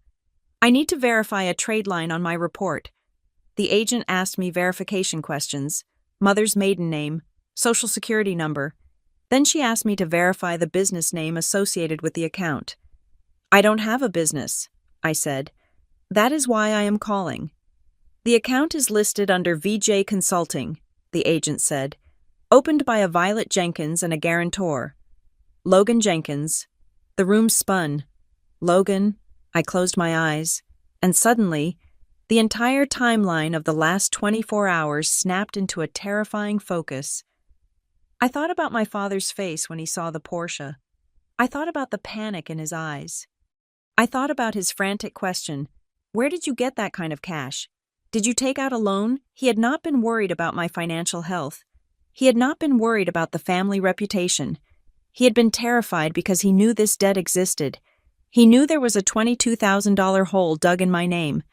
And when he saw the Porsche, he assumed I had used my liquidity, the liquidity he was counting on, to fill that hole before I noticed it to buy a car. They weren't angry that I was spending my money. They were angry that I was spending the money they had already mentally earmarked to bail out their crime. I hung up the phone. I did not scream. I did not throw things. I went into a state of absolute, cryogenic freeze. I looked at the calendar on my wall. 6 months ago. What happened 6 months ago? I scrolled back through my text messages with Logan. I found it. A message from him dated exactly 6 months prior. Logan, hey Vi. Big news. Just closed the first round of pre-seed funding for the venture. Investors are finally biting. Going to be huge. I had replied, "Congrats. Proud of you." He hadn't found investors. He had opened a line of credit in my name, using my perfect credit score to underwrite his delusions, and likely forged my signature to do it. I needed a confession, and I needed it now. I did not call my parents. They would lie. They would gaslight. They would talk about family unity. I needed the weak link. I needed the one who was arrogant enough to think he had done nothing wrong. I sent a text to Logan. Violet, I have the check for the incubator legal fees you mentioned last night. I want to help. Meet me at the coffee shop on State Street in 30 minutes. Don't tell Mom and Dad. I want this to be between us. It was the bait he couldn't resist. Money. 35 minutes later, I walked into the coffee shop. I was wearing my sunglasses. Even though it was overcast, I sat in the back corner. Logan walked in 5 minutes later. He looked tired, but there was a spring in his step that hadn't been there the night before. The promise of cash always perked him up. He sat down opposite me, looking wary but hopeful.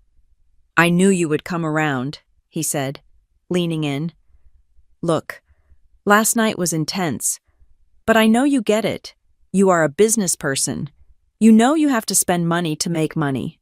"I do," I said softly. "I get it, Logan." I placed my phone on the table, face down. The voice recorder was running. "So," I said, keeping my voice casual, "I was looking at the structure of your funding. For the legal fees, I want to write the check, but I need to know where the other capital is coming from, just for my own due diligence." "Oh, you know." He waved a hand dismissively. "Angels, friends and family round. We have a few lines of credit open for operational costs." "Lines of credit," I repeated. "Those are hard to get for a new business without revenue." "Did you have to personally guarantee them?" "Yeah, sure," he said, taking a sip of his latte. "Standard stuff."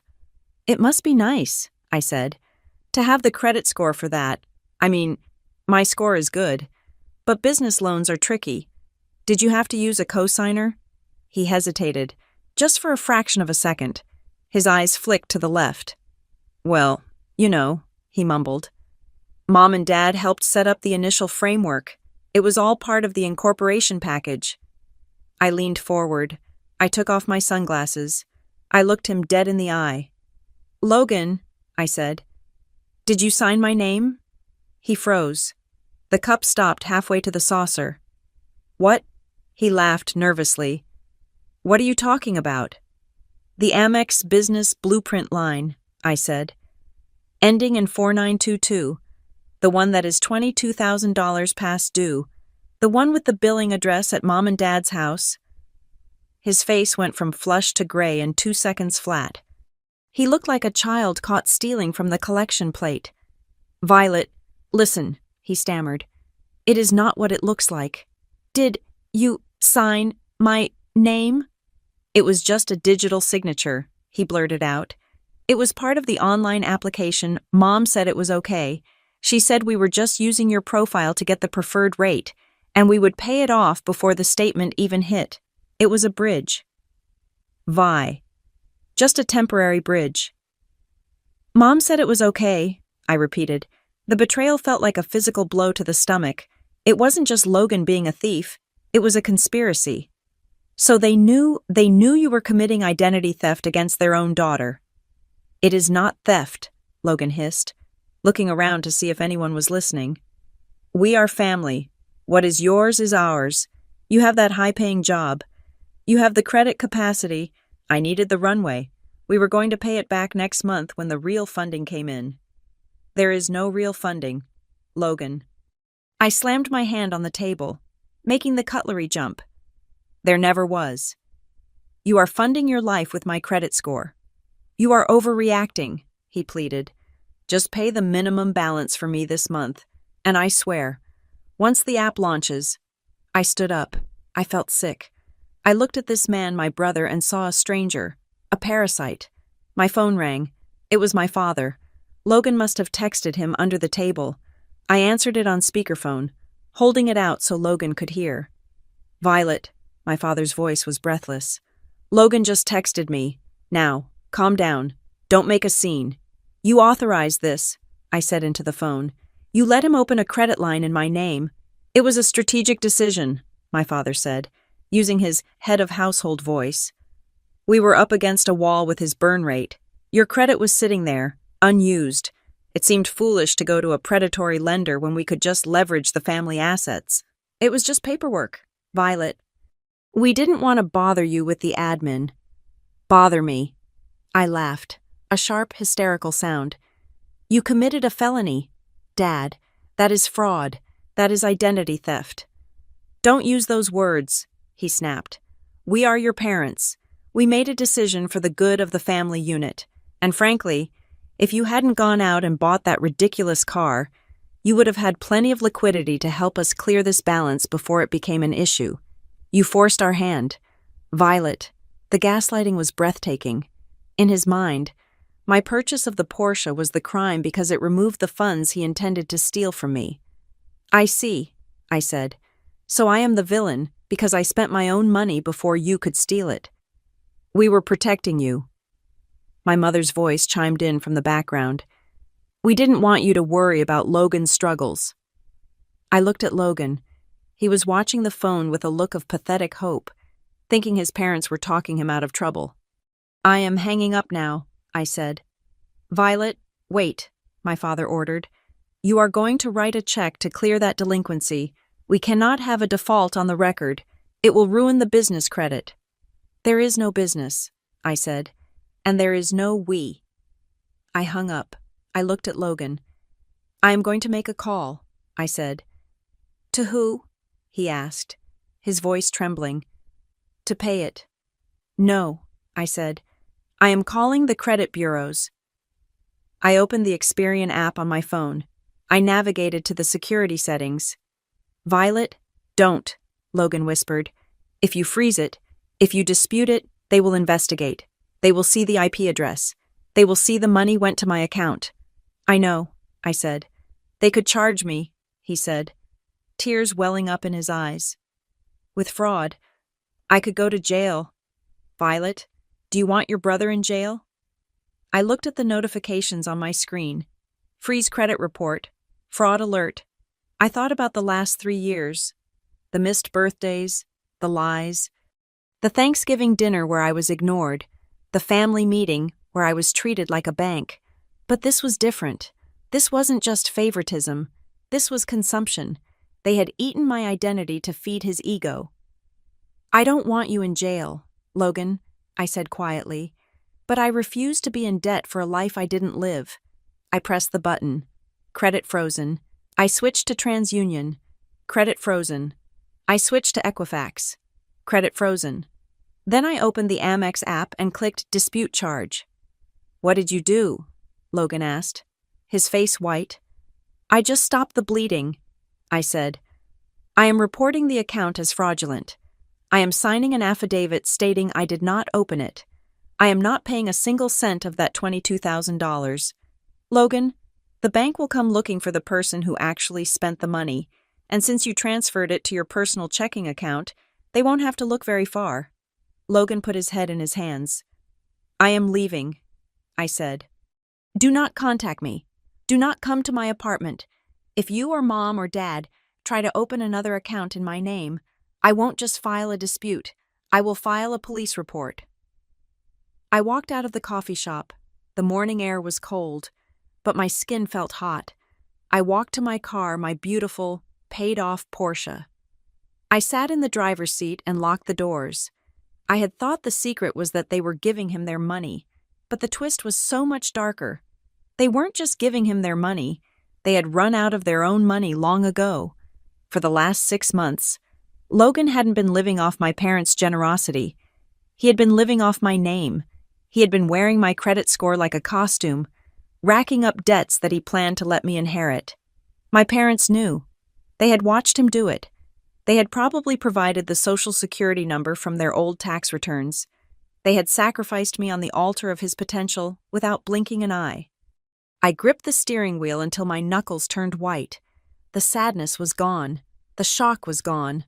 All that was left was a clarity so sharp it cut. I started the engine. I had one more stop to make, not to the bank, not to the police. I needed a lawyer, a ruthless one. Because this wasn't a family dispute anymore. This was a war. The submission of the complaint was not dramatic. There was no thunderclap, no ominous music. I simply sat at my desk at Stonebridge Meridian, attached the file labeled Nexus Group Evidence, and clicked the blue Submit button on the Federal Trade Commission's Consumer Protection Portal. I did the same for the Illinois Attorney General's office. It took 3 seconds. I had spent the last week in a state of hyper-focused calm. After freezing my credit and disputing the fraudulent business line, I had expected an immediate explosion, but there had been silence. It was the receding water before a tsunami. My parents were likely scrambling, trying to figure out how to bypass the credit freeze, trying to shuffle funds to cover the minimum payment on the Amex account before the delinquency turned into a default judgment. They did not know I had nuked the source of the rot. 7 days after I filed the complaint, the dominoes began to fall. It started with a text from Logan at 10 in the morning. Pick up the phone, now, something is happening. I ignored it. I was in a risk assessment meeting. Then, 5 minutes later, they emailed me. They are asking for records. Violet, what did you do? By noon, my father called. I let it go to voicemail. He left a message that was just heavy breathing and the sound of my mother crying in the background, followed by a curt, "Call us. Immediately. This is an emergency." I waited until 5:30 in the evening. I sat in my car, my paid-off, beautiful, fortress of a car, and dialed Logan's number. He answered on the first ring. He sounded breathless, as if he had been running. "You reported them," he accused, his voice cracking. "You actually reported the incubator." "I reported a fraudulent business practice," I said calmly. "Why is there a problem?" "A problem." He let out a hysterical laugh. "I got an email from an investigator at the Attorney General's office. They are opening an inquiry into the Nexus Group. They wanted to verify my enrollment. They wanted to verify my payments. And then they asked about my role in recruitment. And they called my cell phone." "Violet?" "They asked if I was aware of the fee structure discrepancies. They asked if I had been compensated for bringing other members in." I felt a cold satisfaction settle in my gut. "Well, were you—" "That is not the point," he screamed. "The point is that you blew everything up. The Nexus admins sent out a blast email saying operations are paused pending a legal review. The co-working space is locked. The website is down. Everything is frozen." "Good," I said. "Then they can't steal money from anyone else." "You don't understand." My father's voice suddenly boomed on the line. He must have been listening on speaker. "You have destroyed his network, Violet. You have destroyed his reputation if this goes public. If his name is attached to a fraud investigation, his career is over before it even started. His career was a fiction, Dad, I said. I just turned on the lights. We need to fix this, my father said, his voice shifting from anger to a frantic, manic planning mode. We need a lawyer, not just for the business, but for Logan. If they try to pin this on him, if they try to say he was an accomplice. Is he? I asked. Did he take money, Dad? There was silence. We need money, my mother sobbed, her voice breaking through the static. We need a retainer for a criminal defense attorney. The one Gary called said it would be $10,000 just to start. I am sure you have savings, I said, though I knew the answer. We don't, my father snapped. You know we don't. We put everything into the pre-seed round. We drained the liquid cash. Then use the retirement fund, I suggested, testing the depth of the water. We already did. The confession hung in the air, stark and horrifying. What? I whispered. We took a hardship withdrawal, my father admitted, his voice sounding old and defeated. 6 months ago, we took out $40,000.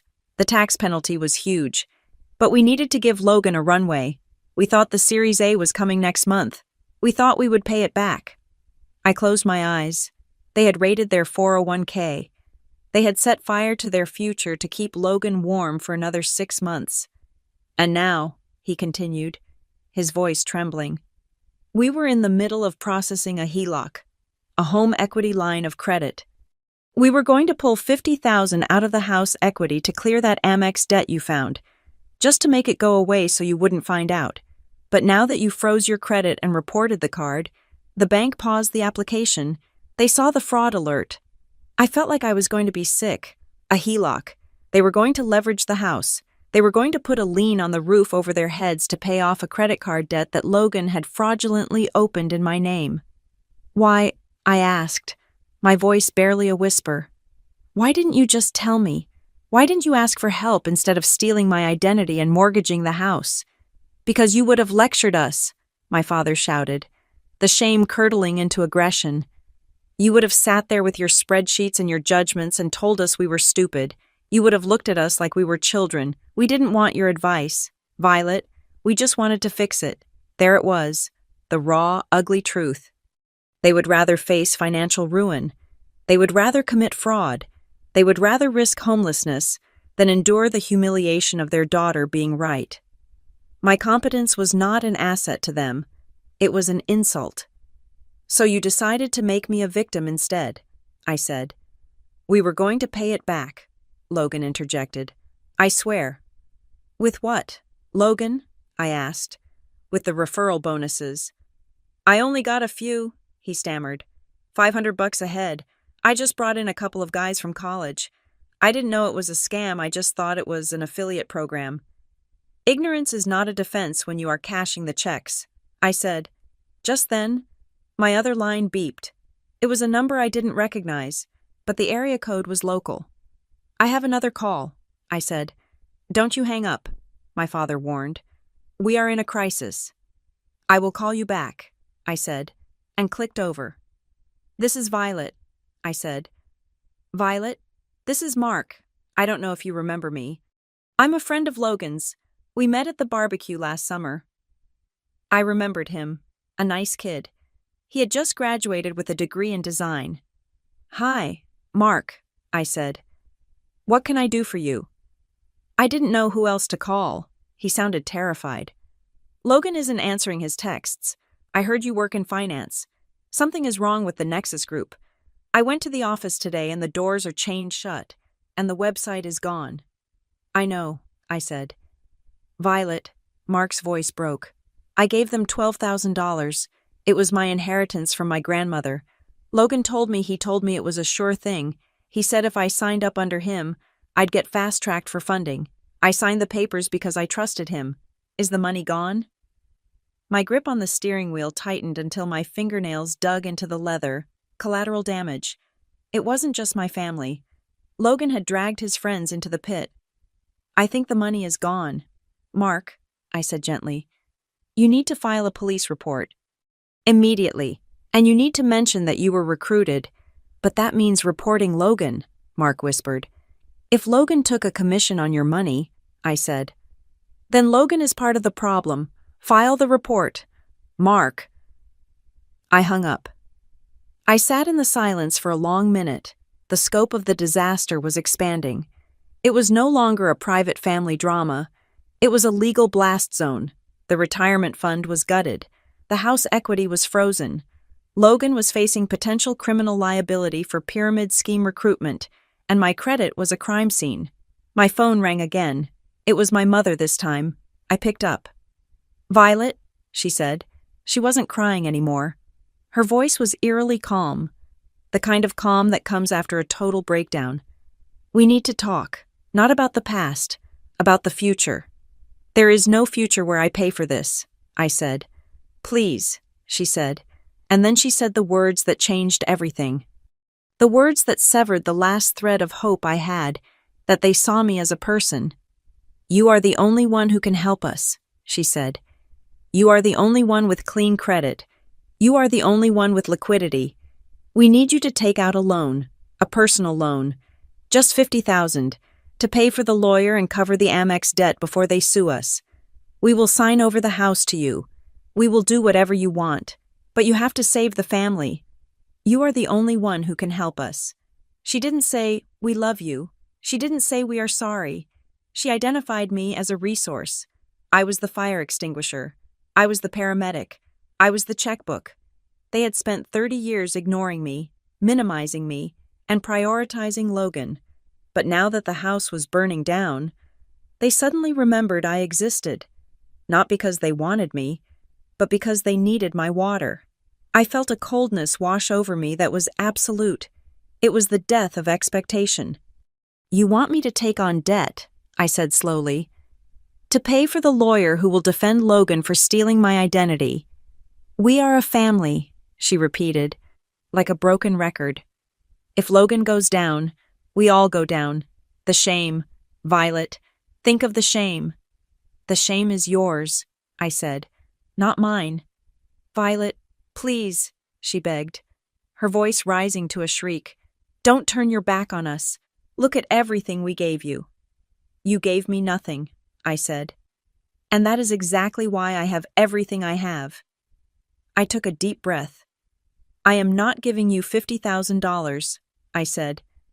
"I am not taking out a loan, and I am not unfreezing my credit." "Then you are killing us," she screamed. "No," I said. "I am letting you feel the consequences of your own math. However," I added, my voice cutting through her hysteria, "I will meet with you, one last time." "Okay," she breathed, sounding relieved. "Okay, come over. We can work this out. We can—" "I am not coming to the house," I interrupted. "And we are not meeting in the living room." Where then?" "My lawyer's office," I said. "Tomorrow morning, 10 o'clock. Bring all your financial records. Bring the mortgage papers. Bring everything." "Lawyer." She sounded horrified. "Violet, we don't need lawyers between family." "We do," I said. "Because this isn't a family meeting anymore. Mom, it is a settlement negotiation. I will text you the address," I said. "Don't be late. And bring Logan. If he doesn't show up, I hand the evidence of his referral fraud directly to the investigator calling him." I hung up before she could answer. I started the car. I didn't drive home. I drove to the office of a woman named Sarah Jenkins, no relation a ruthless civil litigator Monica had recommended to me earlier that day. I had hoped I wouldn't need her. I had hoped the threat would be enough. But as I drove through the city, watching the lights blur past, I realized that threats only work on people who have something left to lose. My parents had lost their money, their judgment, and their morals. All they had left was their desperation. And desperation is dangerous. I parked the Porsche. I walked into the building. I wasn't the daughter anymore. I wasn't the sister. I was the plaintiff. I sat in the office of Sarah Jenkins, no relation. Just a grim coincidence of naming, and stared at the document on the mahogany desk. It was an identity theft affidavit. It was a standard government form. 5 pages of boxes and lines, but it felt heavier than a brick. Sarah was a woman who spoke in periods, not question marks. She was a civil litigator who specialized in family financial disputes, which meant she had seen the ugliest sides of human nature. "It is a binary choice, Violet," Sarah said, tapping her pen against the paper. "There is no middle ground here. Either you accept the debt as yours, which implies you authorized it, or you declare it fraudulent. If you declare it fraudulent, the bank will launch an investigation. They will trace the IP address. They will trace the transfer of funds, and they will refer the case to the district attorney." She looked at me over the rim of her glasses.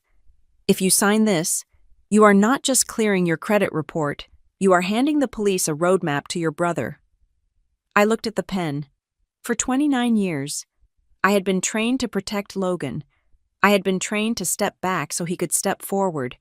I had been trained to be the cushion that softened his falls.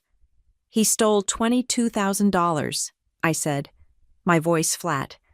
"And he did it with my parents' help." "Then sign it," Sarah said, "and prepare yourself. The moment you file this, the bank becomes the predator, and your family becomes the prey. You are stepping out of the equation." I picked up the pen.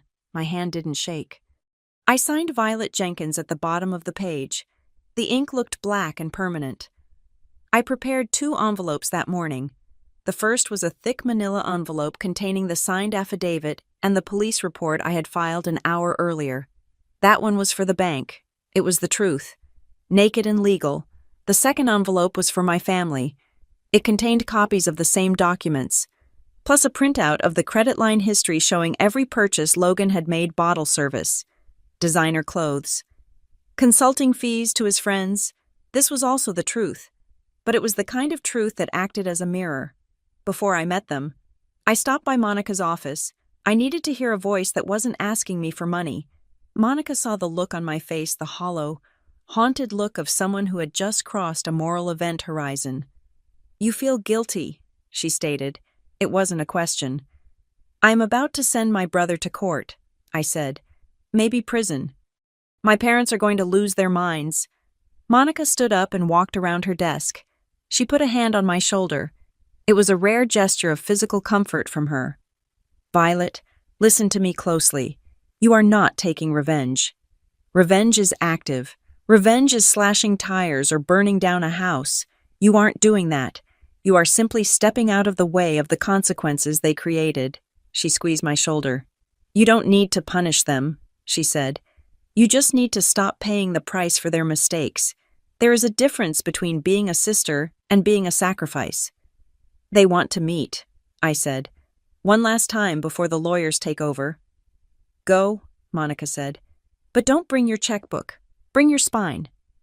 I met them in a rented conference room at a hotel downtown. I refused to go to their house, and I refused to let them come to my apartment. I wanted neutral ground. I wanted a place where they couldn't scream without attracting security. They were already there when I arrived. My father looked 10 years older than he had a week ago. His skin was gray, and his suit looked like it was hanging on a wire frame. My mother was pale, her eyes red-rimmed and swollen. Logan sat between them. He wasn't wearing his founder hoodie today. He was wearing a collared shirt, looking small and terrified. I sat down at the opposite end of the long table. I placed the second envelope in front of me. "Thank you for coming," my father said, his voice raspy. He didn't sound angry anymore. He sounded desperate. That was worse. Anger I could fight. Desperation was sticky. It tried to pull you in. "Let's make this quick," I said. "I have a busy afternoon." "Violet," my mother began, her voice trembling. "We know you are angry. We know we made mistakes, but we are in a crisis, a real crisis." My father slid a piece of paper across the table. It was a fee agreement from a criminal defense firm. "This is what it costs," he said. "Just to keep Logan out of immediate trouble with the Attorney General, $10,000 for the retainer, $350 an hour after that, and that is just for the fraud investigation regarding the incubator. It doesn't even cover the civil suits from the people he recruited." I looked at the number. It was a lot of money. but it was less than the Porsche parked outside. "That looks expensive," I said aggressively. "We can't pay it," my father said. "You know we can't. The retirement account is drained. The HELOC is frozen because of the credit alert you put on the house address. We are stuck." "And," I asked. "And we need you," my mother cried out. "Violet, please. He is your brother. He is your blood. You can't just watch him get destroyed. If he gets a criminal record, his life is over. He will never get a job. He will never get a loan." "He already can't get a loan," I pointed out. "That is why he stole my identity." "It wasn't stealing," Logan interjected, his voice rising in that familiar whining cadence. "It was borrowing. I was going to pay it back. I have a plan. I really do." He reached into his bag and pulled out a stapled document. He slid it toward me with a trembling hand. "Look," he said, "I talked to a debt consolidation officer. If we can consolidate the Amex debt and the other obligations into a single personal loan, the payments are manageable. I can get a job. I will work at Starbucks if I have to. I will pay the monthly installments. I promise." I didn't touch the paper. And I can't qualify for the consolidation loan," he admitted, looking at the table. "My credit is shot, but if you co-signed, just as a guarantor, you wouldn't have to pay anything. You just lend your name so I can get the approval.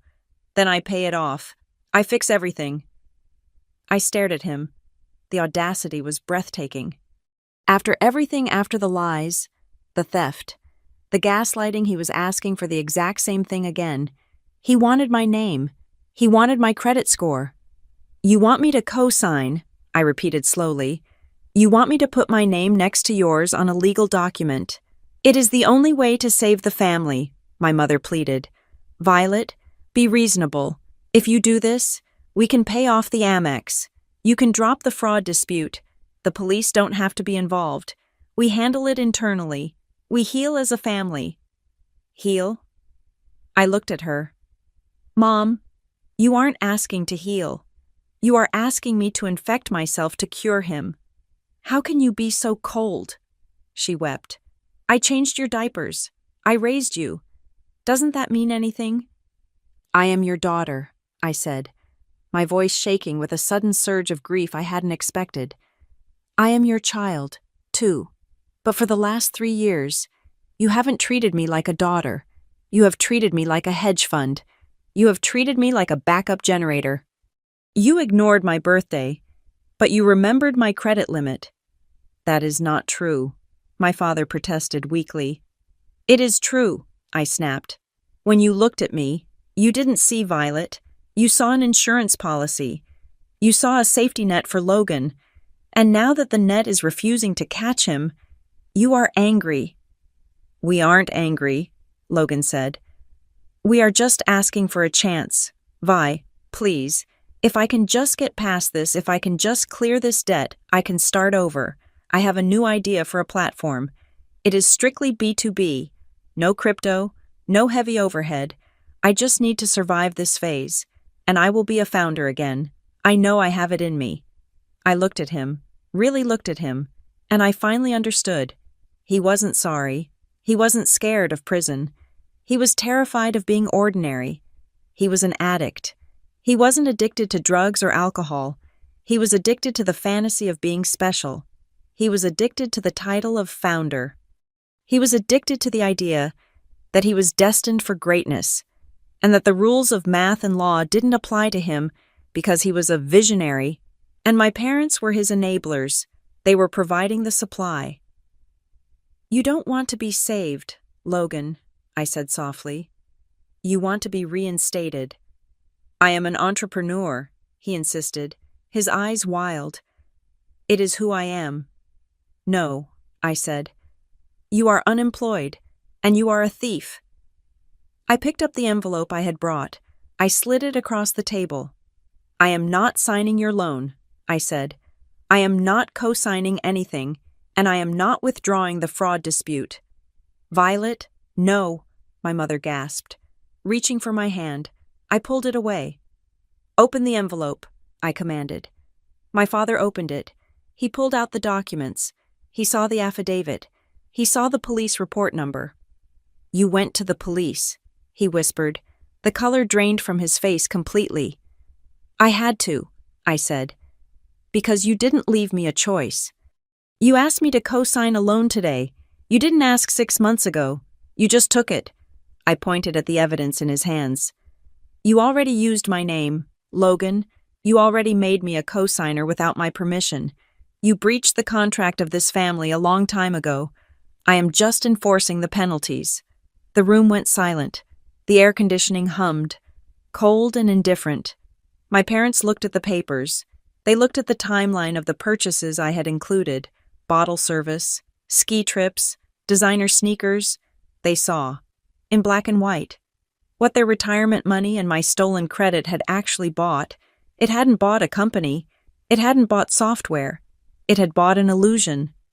"He lied to us," my father whispered, looking at Logan. "You said the money was for servers. You said it was for developers." "I had to network," Logan stammered, shrinking in his seat. "You have to look successful to be successful." My mother put her head in her hands and began to sob. But this time, she wasn't crying for Logan. She was crying for the betrayal. She was crying because she finally realized that the golden boy was just gold-plated lead. "I am done," I said, standing up. "I am done being the bank. I am done being the shield." "Violet, wait," my father said. He didn't demand. He didn't shout. He sounded broken. "What happens now?" "Now," I said. "We deal with reality." I looked at Logan. "You need a lawyer, a real one. And you need to stop talking about startups and start thinking about plea deals." I looked at my parents. "And you need to stop enabling him.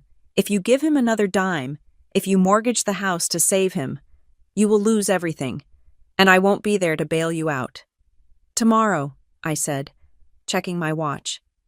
10 a.m., my lawyer's office, Sarah Jenkins. I will have a document prepared. It outlines the conditions under which I will agree not to press for the maximum damages in civil court. I can't stop the criminal investigation that is out of my hands, but I can control whether I sue you for the equity in your home to recover my losses. "Sue us," my mother whispered, horrified. "I hope I don't have to," I said. "But that depends on you." "Bring the financial records," I said. "All of them. No more secrets, no more plans, just the numbers." I walked to the door. "Violet," Logan called out, "I can fix this. I just need time." I turned back. He still didn't get it. He was drowning, and he was still trying to sell me water. "You don't have time, Logan," I said.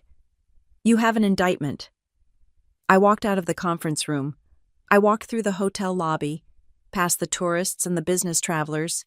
I walked out into the cool Chicago air. I didn't feel happy. I didn't feel triumphant. My heart hurt. My family was collapsing in real time, imploding under the weight of their own lies. But as I walked toward my car, I realized something. I wasn't collapsing with them. I was standing on solid ground. I had built my life on bedrock, on work, on truth, on reality. They had built theirs on sand, and for the first time in 29 years, I wasn't jumping into the quicksand to save them. I was standing on the shore, watching. It was the hardest thing I had ever done, but it was the only thing that could save me. "Tomorrow," I whispered to myself. "Tomorrow we close the account." The conference room in Sarah Jenkins's law office was soundproof, but the silence inside was loud enough to shatter glass. The room was dominated by a long, oval table made of dark walnut. On one side sat my parents, Gary and Marianne, and my brother, Logan. They looked huddled together, a small island of denial. On the other side sat me, but I was not alone. To my right sat Sarah, my attorney. To my left sat Mr. Henderson, a fraud investigation specialist representing the bank that held the delinquent American Express business line. And at the far end of the table sat a woman named Claire Sterling, an internal auditor from the state's Consumer Protection Division who was looking into the Nexus Group. My parents had walked in 10 minutes ago expecting a family mediation. They thought we were going to cry. hug, and maybe sign a payment plan. When they saw the suits, their faces went from hopeful to gray. "What is this?" my father asked, his voice trembling. "Who are these people? Violet?" "This is not a mediation, Dad," I said, my voice steady and cool. "This is a reconciliation of accounts." I stood up. I didn't need notes. The numbers were burned into my retinas. "For the last 3 years," I began, pacing slowly behind my chair, "we have lived in a fiction, a story where Logan is a budding genius and I am the invisible spectator. Today, we look at the raw data." I placed a single sheet of paper in the center of the table. "Exhibit A," I said. "The cash flow. From January 2 years ago to present," I recited, keeping my eyes on my mother. "Direct transfers from Gary and Marianne Jenkins to Logan Jenkins total $50,700. These were labeled as support. In reality, they were rent payments for an apartment he could not afford." My mother looked down at her hands. "Exhibit B," I continued. "The incubator fees, $45,000 paid to the Nexus Group, a pay-to-play scheme that provided no equity, no funding, and no accredited mentorship. You drained your savings to pay for a desk and a coffee machine." "We know this," Logan snapped, though he looked sweaty. "We discussed this. Why are you dragging it up in front of strangers?" "Because of Exhibit C," I said, turning to Mr. Henderson. Mr. Henderson cleared his throat. He opened a folder. "Mr. and Mrs. Jenkins, my name is Paul Henderson. I represent the fraud department. We have completed a preliminary review of the application for the business line of credit opened in the name of Violet Jenkins 6 months ago." My father went rigid. "The application was submitted digitally," Henderson said, his voice devoid of emotion.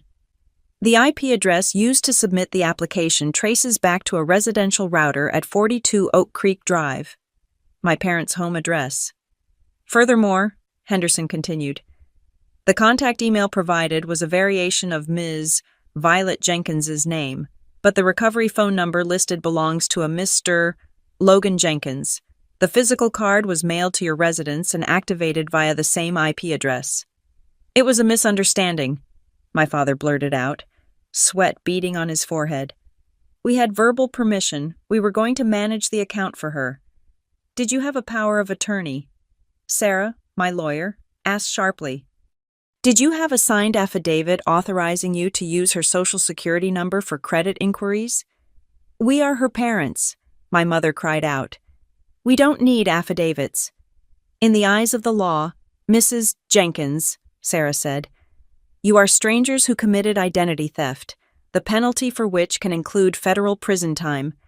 The room seemed to drop 20 degrees. "And finally," I said, drawing their attention back to me, "the motive. Why did you need $22,000 of my credit when you had already given him $50,000 of your own because of the lie?" I looked at Logan. "Tell them about the investors." Logan looked at the table, then at the window, then at his shoes. I was close. The Series A was just around the corner. I just needed to bridge the gap." "There was no Series A," I said, "and there were no investors, but there were victims." I nodded to Ms. Sterling at the end of the table. "Mr. Jenkins," Sterling said. She was sharp, terrifyingly professional. "We have obtained records from the Nexus Group servers before they were wiped. We found your email correspondence." Logan went white. "You weren't just a student, were you?" Sterling asked. "You were a recruiter. We have emails where you explicitly promised 3 other young entrepreneurs, including a Mr. Mark Davis, that if they signed up under your referral code, you could guarantee them funding meetings. You claimed to have insider access to venture capital." "I was just selling," Logan squeaked. "It is sales. You exaggerate a little."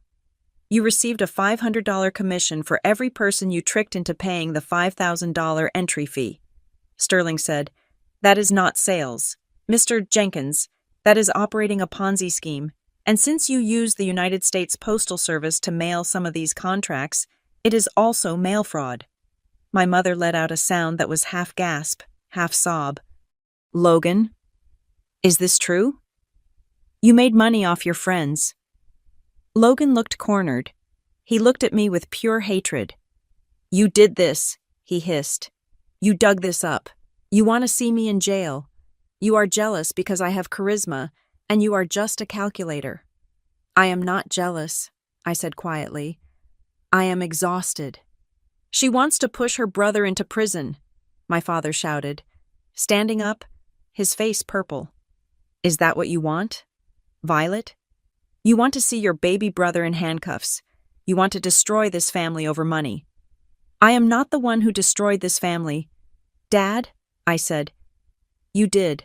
When you decided that his fantasy was worth more than my reality, you mortgaged your future. You stole my identity, and you turned your son into a criminal because you couldn't bear to tell him no. So what do you want? My mother wept. Do you want blood? No, I said. I want a divorce. What? She whispered. I want a divorce from this dynamic, I said. I want to be released from the role of the safety net. I slid a final document across the table.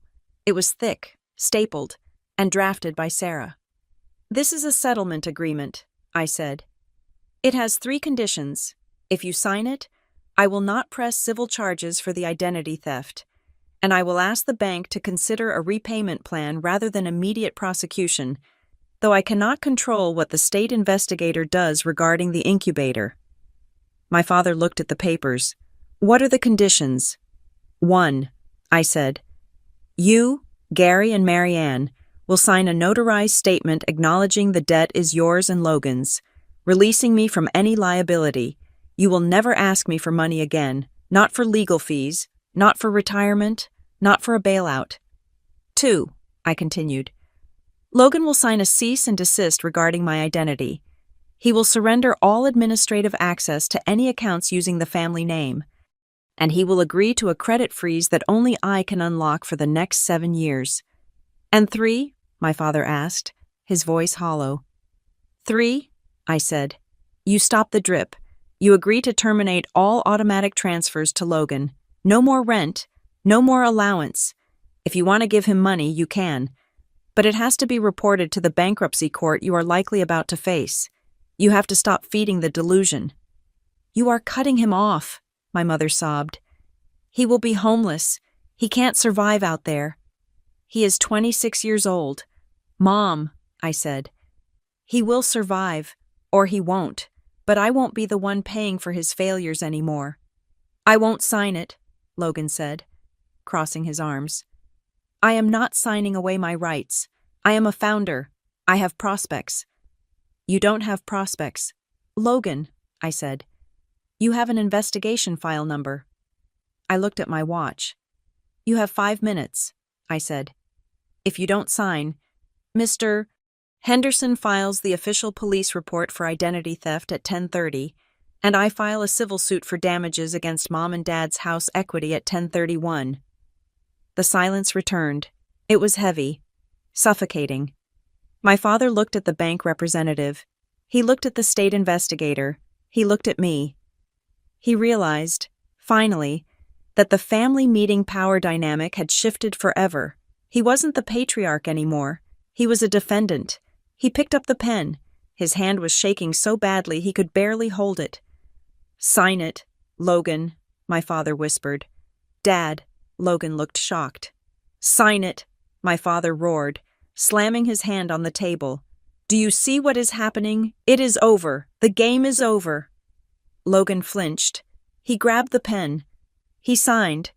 My mother signed, weeping silently onto the mahogany. My father signed last. Sarah took the documents. She checked the signatures. She nodded to me. It is done, she said. But it wasn't quite done. There was one last knot to untie. Logan stood up. He looked at me, his eyes wet with tears of rage and humiliation. You think you won, he spat. You think you are so smart, but you don't know anything. I had investors. Violet. Real ones. They were just waiting for the market to turn. I was building something. Stop it, I said. Just stop lying. The papers are signed. There is no one left to impress. I am not lying, he screamed. Logan, I said, my voice soft. Who were they? Name one. Name one single investor who wasn't Mom, Dad, or a friend you tricked. He opened his mouth. He closed it. He looked at our parents, who were watching him with a desperate, heartbreaking hope that maybe, just maybe, I was wrong. But he couldn't do it. The silence stretched out, agonizing and absolute. There were no investors, he whispered. What? My mother breathed. Logan looked at her, and for the first time, the mask fully slipped. He didn't look like a CEO. He looked like a frightened child who had been playing dress-up for too long. I never had any investors, he admitted, his voice cracking. I needed you guys to keep believing in me.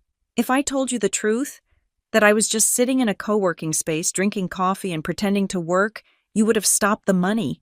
You would have made me get a real job. He looked at my father. I just wanted you to be proud of me.